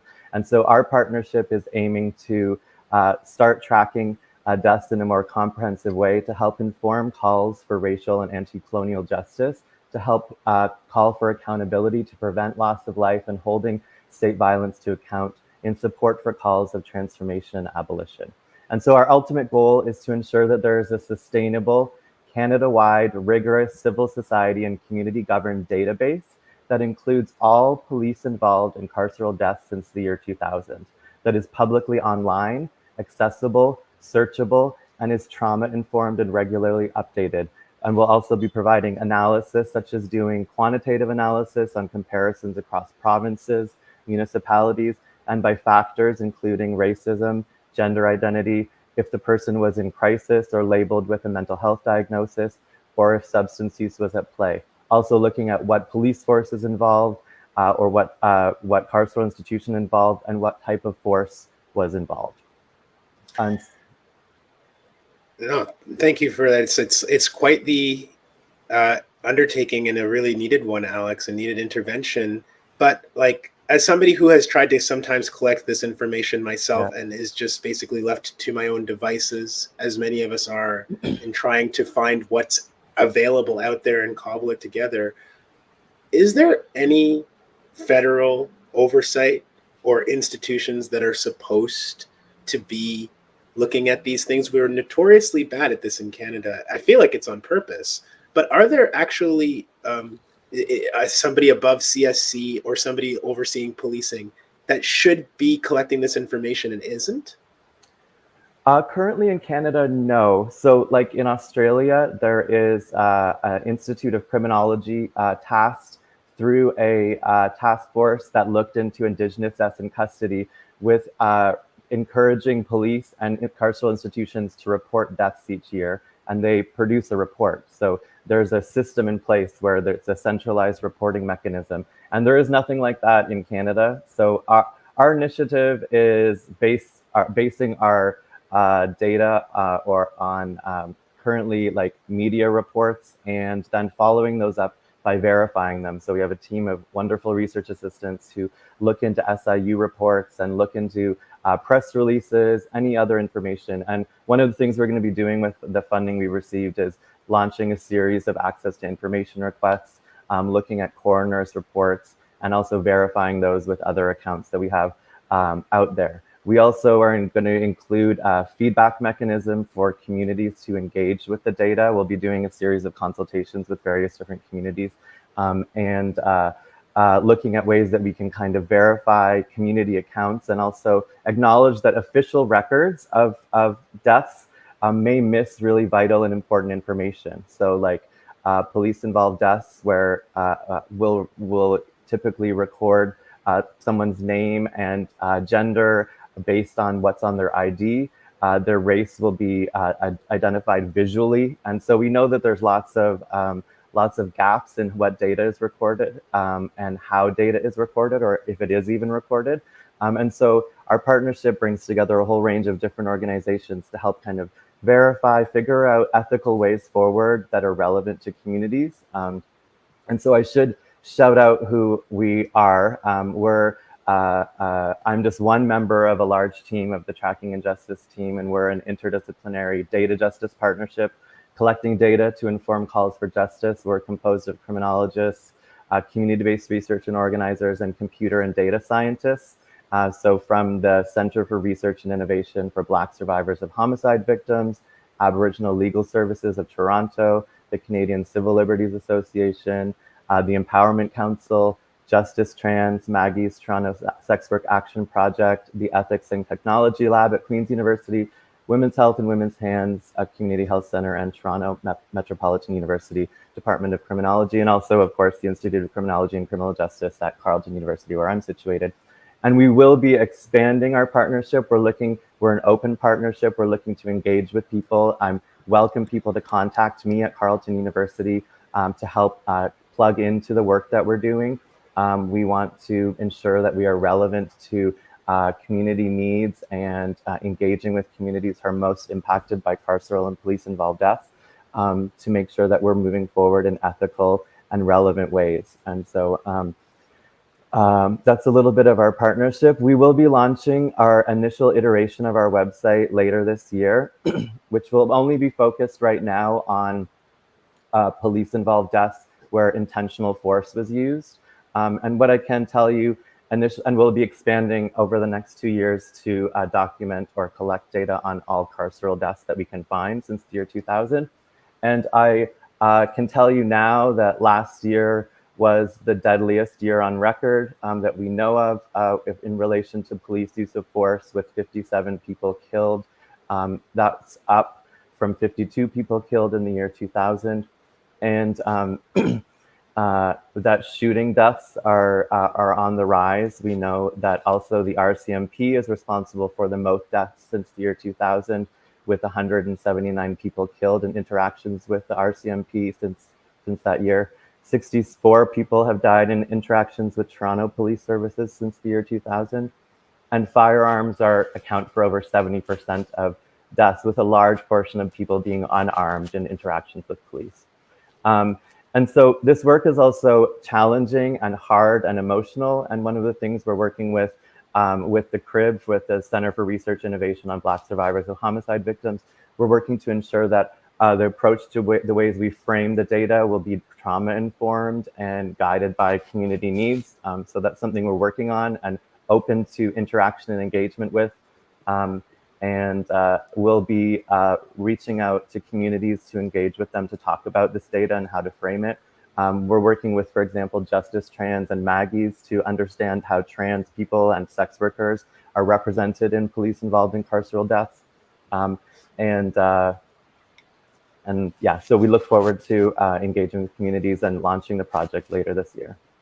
Alex, we're getting ready to go to Vancouver, but before we do that, I wanted to ask a quick question before we start finishing up, which is, why does the state control data? Like, what is the issue with the flow of information? So we see problems with FOI requests. Of course, we know that it's very difficult to get information out of jails, out of the police. So could you perhaps just give us your thoughts on what power is gained by them controlling this data and why it's so important for people to be able to get their hands on it?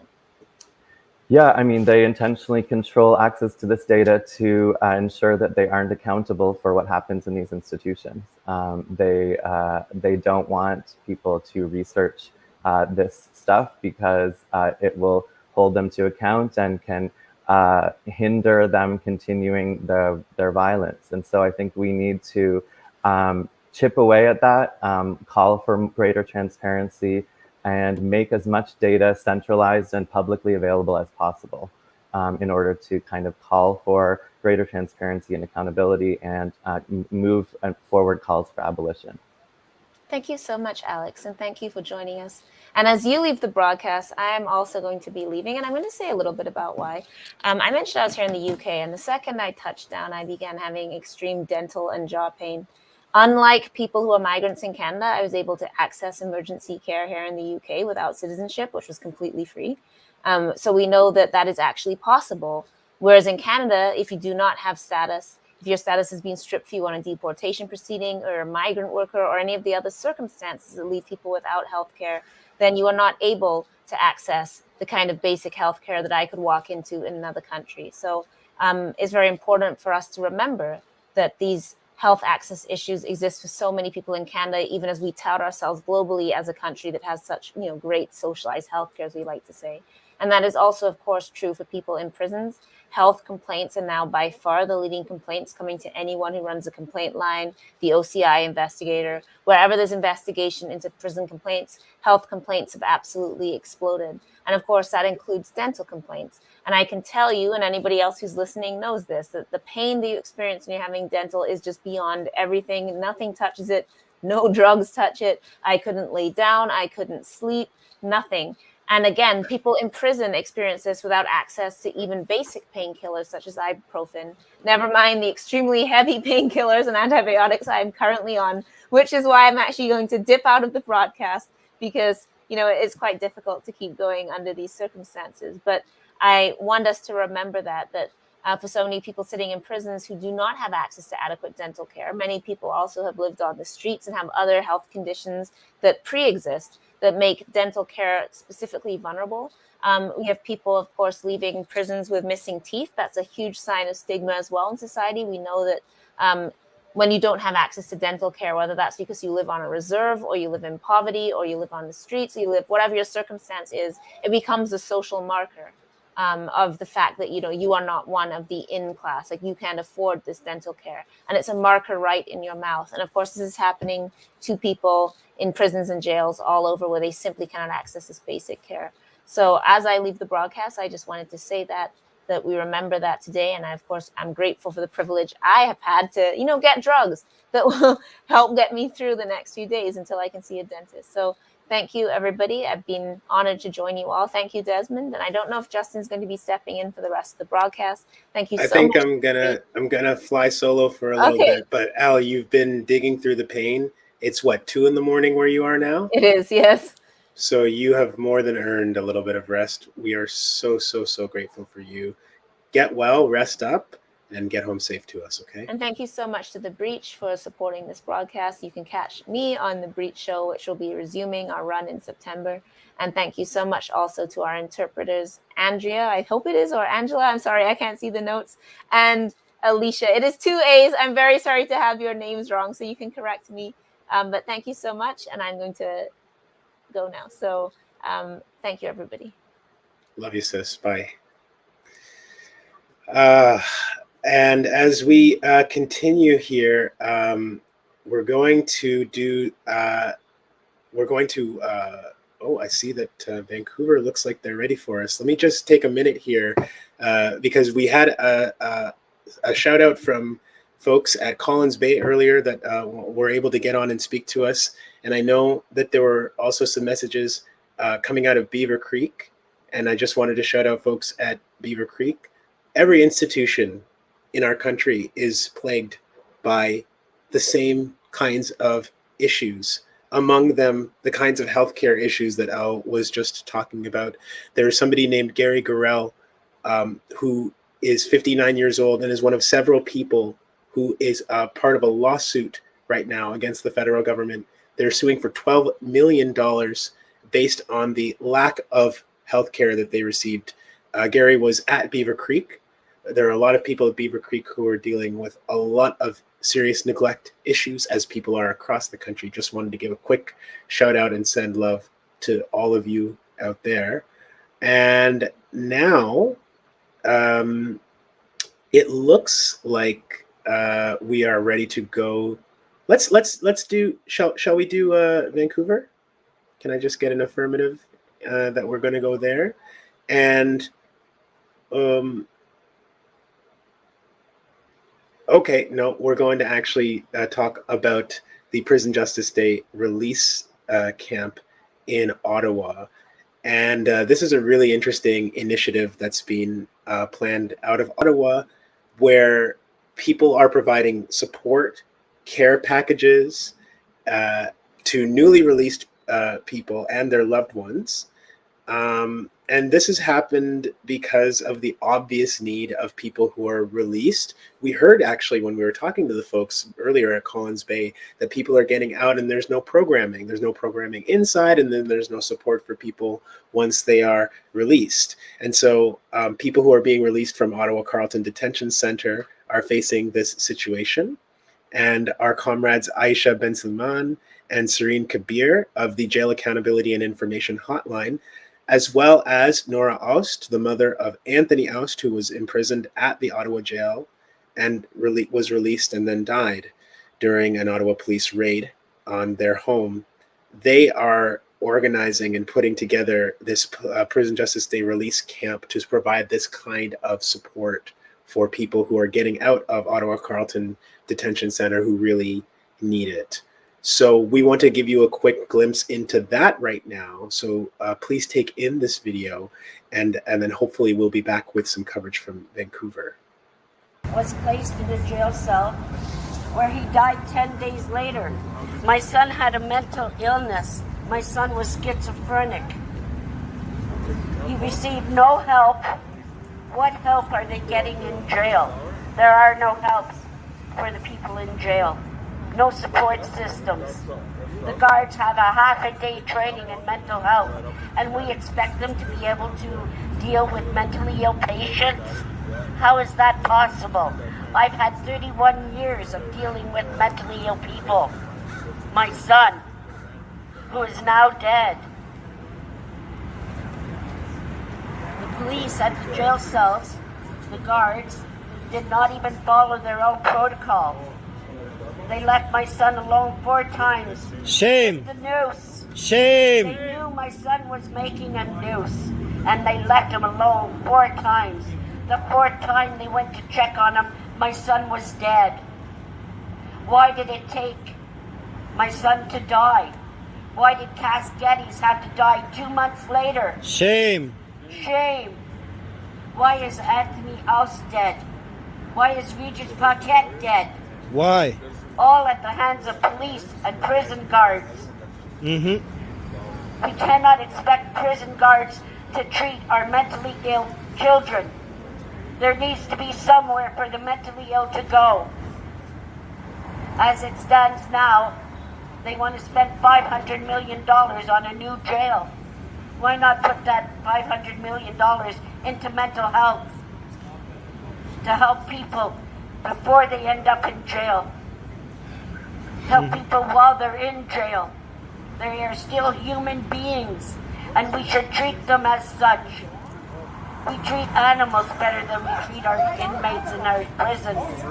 Why is that? And that's all I have to say. Thank you.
What an image of the drumming happening in Ottawa with law enforcement standing in the background and just surveilling and creeping as they are wont to do.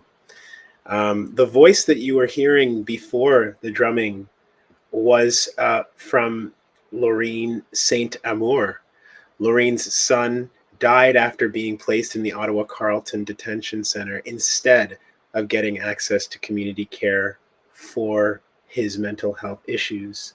And if you were seeing those items in the background as Laureen was speaking, those are items and packs that were being distributed to folks impacted by imprisonment just today. To give you an idea of what kind of support is being provided, we're talking about cell phones. We're talking about cell phones with plans on them so that people who are incarcerated and who get out can immediately access communications, toiletries, cigarettes, bus passes.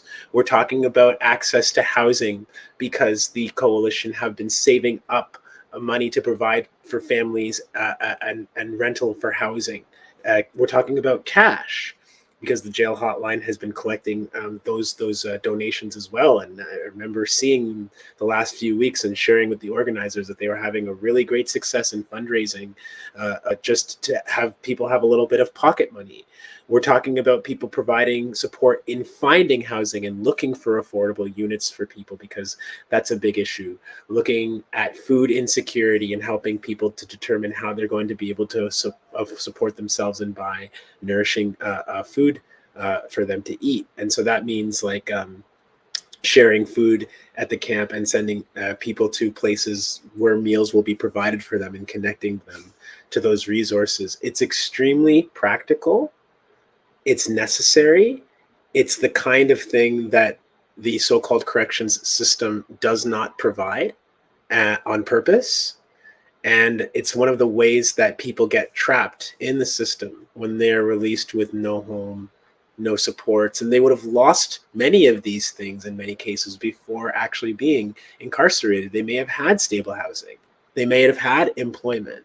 But once they're incarcerated, they have to start back from zero, and all these things are taken away. So the work of the jail hotline and our comrades out there is like just so critical in providing some of these resources. It looks like we are ready to go to Vancouver now. So we're going to join a memorial in Vancouver that is in progress right now, situated on the unceded and ancestral territory of the Coast Salish, Musqueam, Squamish, and Tsleil-Waututh nations. This event is, I'm sorry, I don't have a title for it, but we're going to just go live. I believe that there's some drumming in progress right now.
We're looking at live picture from Claire Culhane Memorial Bench, Trout Lake Park in Vancouver, where they are engaging in a Prisoners Justice Day event out on the West Coast. When we were talking with Alex McClellan before and thinking about how easy it is for people to be disappeared inside of our institutions, Alex highlighted how there are no official mechanisms in Canada for counting how many people die in our institutions, right? In remand, in jail, in prison, in psychiatric facilities, in immigration detention. And so we are left to kind of claw through whatever resources are available. I know, for example, resources like Killer Cops Canada that are painstakingly going through press releases and news reports to try and even identify people who have been killed by the police or who have died in the custody of police or who have died in incarceration. It is painstaking work. We often don't find out the names. And just to give you an example, since we've been watching live pictures from British Columbia, there is an ongoing coroner's investigation into the death of a man who died in Coquitlam, British Columbia. But we just learned recently that the Mounties, the RCMP, have cleared officers of any wrongdoing, or I should say that the IIO has cleared the Mounties in British Columbia of any wrongdoing for the death of a man in January who was apprehended after someone called about someone making a disturbance. This person was incarcerated for 24 hours and then died. As far as I had been able to research in leading up to today's broadcast, I could not find the name of this person. And it has now been 8 months. And there are still investigations ongoing, but we still don't even know the name of a person who was basically disappeared into a jail in Burquitlam, saying that there was someone causing a disturbance. That person was in jail for 24 hours and then died. And there are still no answers from the BC Coroner's Service into the circumstances of that man's death. This is how quickly and quietly it happens in Canada. And so I just want to highlight that in saying that the work of documenting these things as a very basic practice is so necessary. And I want to say thank you to all of those out there, families, community members, local journalists who are doing this work all of the time, who are doing this work as a service to the rest of the community, and who are trying to provide what little documentation we have so that people's experiences aren't lost and so that these lives don't just slip away from the public view. People are doing this in the sex work community. People are doing this with disabled folks in our psychiatric institutions. It is really desperately needed work. And we hope that it will, continue. Of course, we're building towards wanting to abolish these systems completely. But part of that is not allowing anyone to go missing. Part of that is not allowing people's deaths to be made invisible to the public. I believe that we are ready for Justin Pichet. We're going to go to Justin and bring him in. He's obviously one of the organizers behind the scenes of the broadcast that you're seeing today. And Justin, bear with me. You're going to have to introduce yourself. I think I'm going to make you do that because I'm trying to do too many things at once here, and it's not exactly working out for me. There you are. Hey, how's it going, everyone? I'm trying to figure out which screen I'm on here as live broadcast. Here we are again. I'm trying to share my screen. Basically, what I want to do here, Chrome has lost permission to capture your screen. Okay, well, maybe I'll come back in a few minutes, but I guess I want to plug in a few initiatives for folks to check out. So I'll just do this and we'll toss in the links on at No Prisons through Twitter as well as on Instagram. But right now, earlier you saw footage from the Prisoners Justice Day Healing Circle in so-called Kingston. The P4W Memorial Collective is currently raising funds, to pay for the costs that bringing folks together today that they incurred. So they're trying to reach $5,000. So far they're at $3,600. So they're in a deficit right now. So let's go and show our support for them. You can go to GoFundMe.com. Prison-Justice-Day-Healing-Circle-2022 to contribute some funds their way. I know I'll be doing that after this broadcast is over. Also, we saw the footage from Laureen St. Amour, who lost her son, Justin St. Amour, at the Ottawa Carleton Detention Center. That was at the Prisoner Justice Day release camp today at lunchtime. We're raising money still for the Prison Justice Day release camp, again through a GoFundMe.com/prisoners-justice-day-release-camp. We'll get those links on for you. I'd also encourage folks to get into your Google machines right now and type in Journal of Prisoners on Prisons. And then if you go to the website, you'll be able to click into one of our issues on our main page, which is jpp.org, volume 30, number 2, which is on anti-colonial approach to abolition. It was edited by Talia Anthony, Vicky Chartrand, and Tracy McIntosh. It features various contributions, on how genocidal settler colonial state institutions, laws, policies, and practices serve as pipelines to prisons. We've talked a bit about that today. How systemic racism experienced by Indigenous peoples behind and beyond bars, the so-called indigenization of incarceration that authorities claim they do, and the reentry barriers they face. So do check that out. That special issue is dedicated to Cord Cardinal, who we actually talked about on tonight's broadcast, who died shortly after being released from custody in so-called Saskatchewan. So do check out that issue and support the editors and writers that are involved in that. On noprisons.ca right now, if you go there, you will see that a newly released Abolition in so-called Canada syllabus 2022 has been released. It is, not the first one. It's an updated one. So do check that out. These are resources that were collected by members of the Abolition Coalition and the Abolition in Canada Network listserv, which is an online forum for people engaged in prisoner struggles and carceral abolition across the land colonized as Canada and elsewhere. So if you want to join that network, most welcome to abolition@lists.ubishops.ca, and you can go check that out on noprisons.ca. I'd also invite you to be involved, and you're probably seeing these signs back here: Save Farmland, No Prison.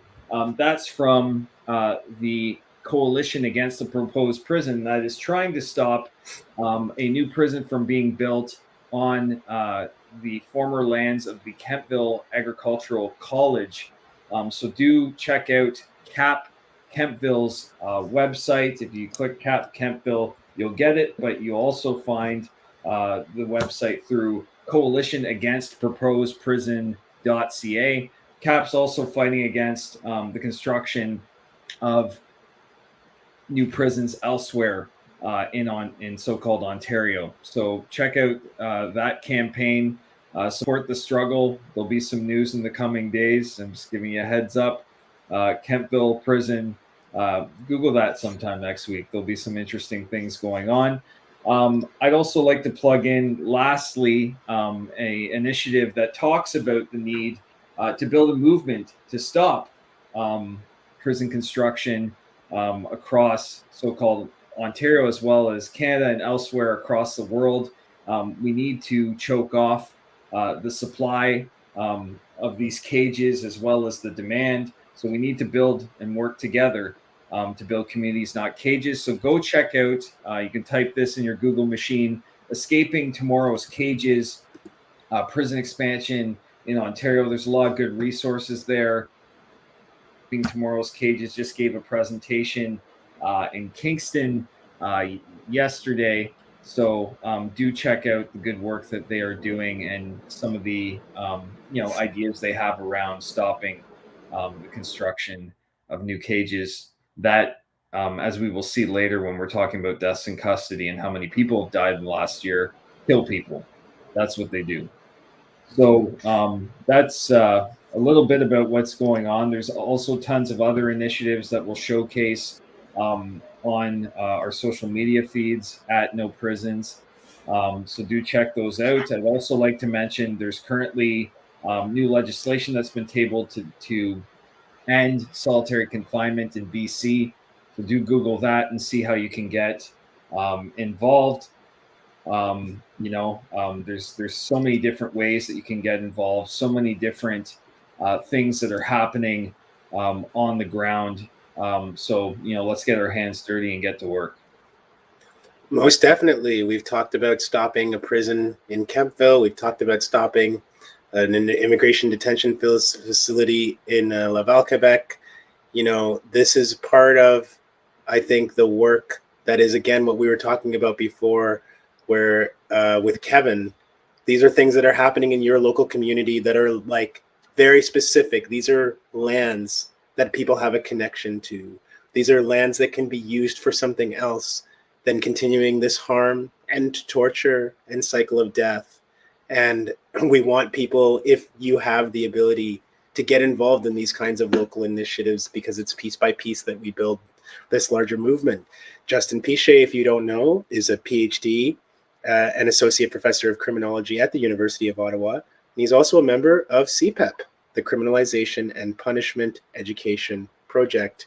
Go to noprisons.ca, please, as Justin has recommended. Please revisit again and again noprisons.ca to keep posted about a lot of the initiatives that we're talking about today. Justin, I think it's almost time for me to read some acknowledgements and thank yous before signing off. Thank you so much for your contributions to this event this year. Thank you. All right. I believe I have one more duty as my throat becomes parched.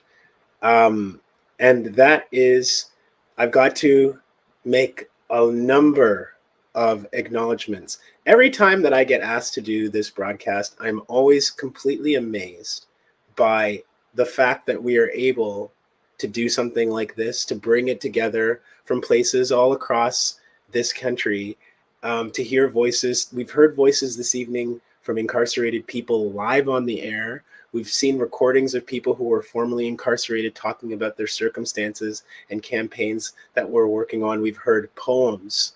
We've talked to authors, researchers. We've talked to sex workers who are working on the ground and trying to decriminalize sex work and make our communities a lot more safer for that kind of pursuit.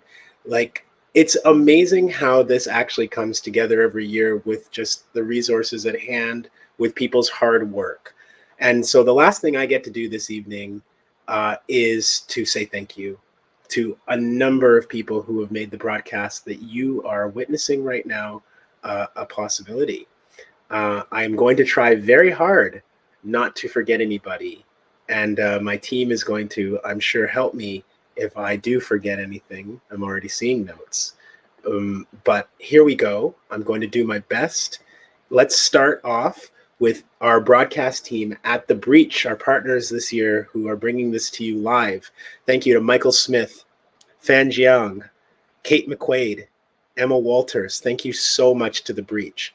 Thank you to the broadcast team at Abolition Coalition, Jessica Evans, Sheena Hosco, Rajon Hollett, and Justin Pichet. We have a great thanks to give to our ASL coordinator and our interpreters for the very long hours they have been spending with us this evening. Thank you, Heather Marsden, Andrea Cassidy, and Alicia Ponciano. And they are from, I don't know the acronym, forgive me, but it's SLIAO.ca. If you would like to look into their services, I was trying to peek at what that stood for before the broadcast. I didn't get there, but we want to thank our ASL coordinator and interpreters. Thank you to our web and social media for the Abolition Coalition. Responsible for those duties are Sheena Hosco and Linda Mussel. Graphics for the Abolition Coalition. Again, Sheena Hosco and Alana Fricker, thank you both so much.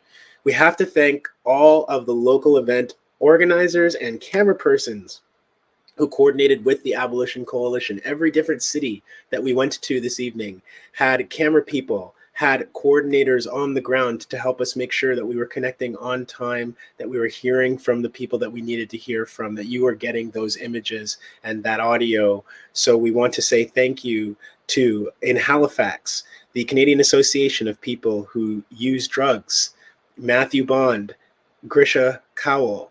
In Toronto, thank you to James Rushton and Tina Eldridge. In Montreal, thank you to Solidarity Across Borders, Operg McGill, PJD Teotake Muniang, Montreal and the Anti-Carceral Group, Sheena Hosco and Ted Rutland. In Ottawa, I forgot in Montreal, excuse me, to thank Wendy Barreto.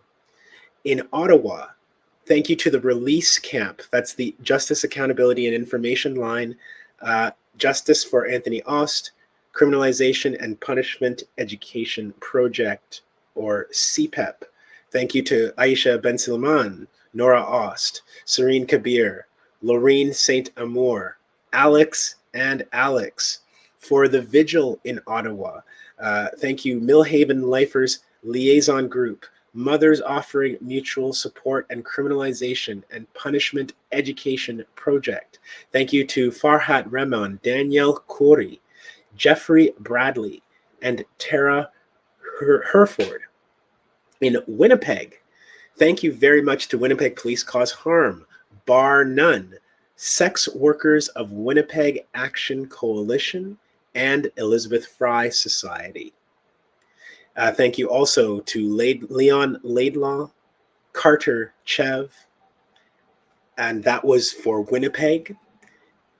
In Kingston, thank you to P4W Memorial Collective, Rachel Fater, Linda Mussel, Fran Chason, and there are more in Kingston. We're going to get to them, I think. While we are, I'm going to say thank you to those in Vancouver, including Prison Justice Day Committee and Joint Effort. Thank you to Meenakshi Mano and many, many more people behind the scenes that we need to thank. We've got to thank our event speakers, Yusuf Fakiri, Tina Eldridge, James Ruston, Wendy Barreto, Kaya with the amazing poetry this evening, Emma from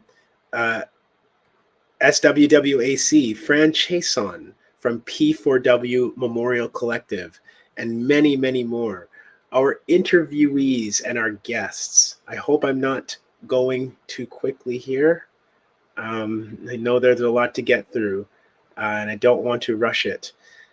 Our interviewees and guests, Peter Collins and James Ruston from the Toronto Prisoners' Rights Project.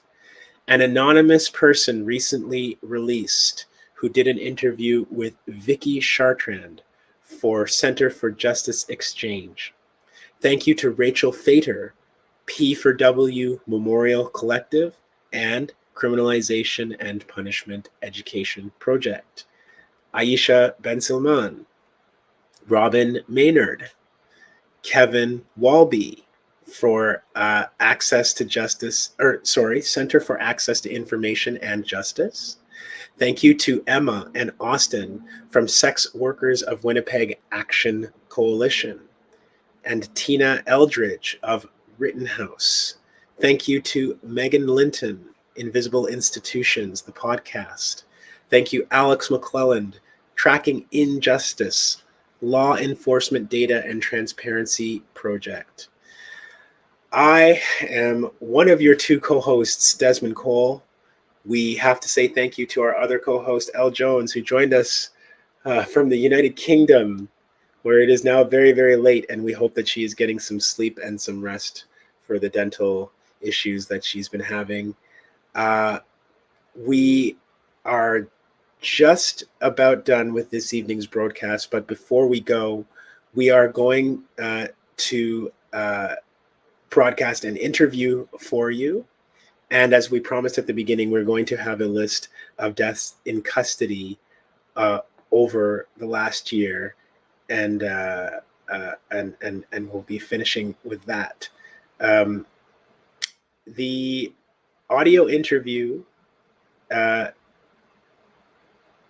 excuse me, just one moment here, just trying to deal with the technical issues. The broadcast that you're going to see now is a recorded interview with Renford Ferrier. Renford has been serving a life sentence for more than 30 years, and he's been serving that in a Canadian carceral state penitentiary. In response to questions from Aisha Ben Silman from the jail hotline, who joined the broadcast earlier this evening. Well, Aisha was meant to. I don't think we heard from them, but in response to questions from Aisha, Renford documents his plight and that of his fellow prisoners, for whom we collectively seek justice and liberation on Prisoners' Justice Day and every day. And if you want to hear more about Renford's work, you can follow at Free Ferrier on Twitter. That's at Free Ferrier, Farrier. And Renford's website is www.freeferrier.ca. You're going to hear that interview now, followed by the list of those who we lost in the last year. I am going to say a lovely evening to all of you. Thank you so much for joining us. It has been my privilege and honor to be with you this evening. And please stay tuned for the rest of the broadcast. Good night. Renford Ferrier, presently going to be 51 September. I've been here for 30 years. February 12th of this year will be the end of 30 and start of 31. I was arrested February 12th, 1992, and I've been here ever since. I've never gotten a pass. I've never gotten a minimum. This is where I reside now. I'm currently in medium security. I've been granted ETAs, but even that's a struggle to obtain now. Yeah. And when you came in when you got incarcerated and convicted, were you like a landed immigrant? What was your status in so-called Canada? Yeah, I was a citizen. I was given a sentence of life 10. And the judge gave that sentence because he figured, hey, I was still a young man at the time and figured like I could still have a life after the time, but the judge gave me 10 and the jail gave me 20 more on top of it. Yeah. Before we go in and ask you about your story and like what the racism and all the problems that you experienced inside, can you please just let us know what is your experience with Prisoners' Justice Day? Like, how do you think, what this day symbolizes for you? How did it change over the years? And like, what's the importance of this day to you? Well, when I first came here, I had no idea really what Prisoners Justice Day was. You know, the guys would hunger strike for that day. You know what I mean? They wouldn't eat, they wouldn't work. And my initial introduction into it and was told it was for the guys that have passed away inside prison. You know what I mean? For all the guys that have died in prison, we honor that day. But as time went on and I inquired more about it, I come to find out it symbolizes the rights we have, the ability to have the grievance procedure, the commissioner's directive, you know what I mean, the ability to wear your own clothes and the ability to talk to you like this on the phone, you know?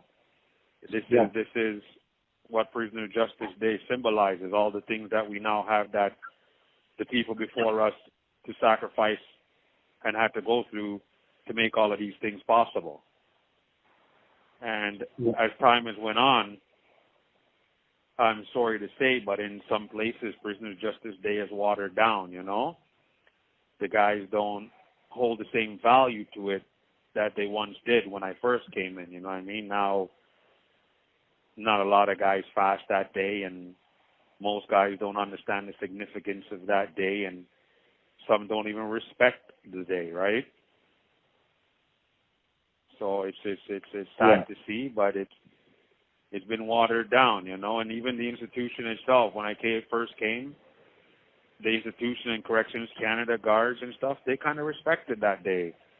But now it's like you're the outcast when you honor that day, where before you were the outcast if you didn't honor the day. Mm-hmm. Yeah. You know, thank you for shedding the light on that, and like that change is very important. And someone who came in the penitentiary younger than you, I mean, like way later than you, and like more younger, I could see the difference between that and like I did not know the value. Do you think that the prison itself, like how it's organized, how it's like increased surveillance cameras, how it's punished people, how it's like created like, you know, parole, good behavior, all these things that are like flimsy, do you think the jail or the state has any like responsibility for making that day, like you said, more watered down or like less significant for people, or do you think that the jail has any like role in that? Oh, 100%. 100%. You know, divide and conquer, right? That's what CSC has come to now. They understood, like, if we keep them from uniting, we keep them from organizing, and if you keep us from organizing, you keep us from getting the things that we should rightfully have. You know what I mean? And that's systematic, right? Like I said before, guys could have peaceful protests and demand action. Like, you try peaceful protests nowadays, you're gassed and reported, and it affects your release, and you're written up, and you know what I mean? And you haven't done anything but peacefully try to demand the rights that you're allowed. But the prison system, I feel, me personally, is they like to act as if it's a rehabilitative system, but it's not. It's a penal system. Mm-hmm. Absolutely. Yeah, like it's a good segue, I guess, to jump into the next question, which is, you know, I want like for you to be able to express like what is the problems that you encountered while, you know, during your incarceration. I know we can talk about this for probably like hours, days, months, with everything that you've been through within the, you know, the human cages and the belly of the beast.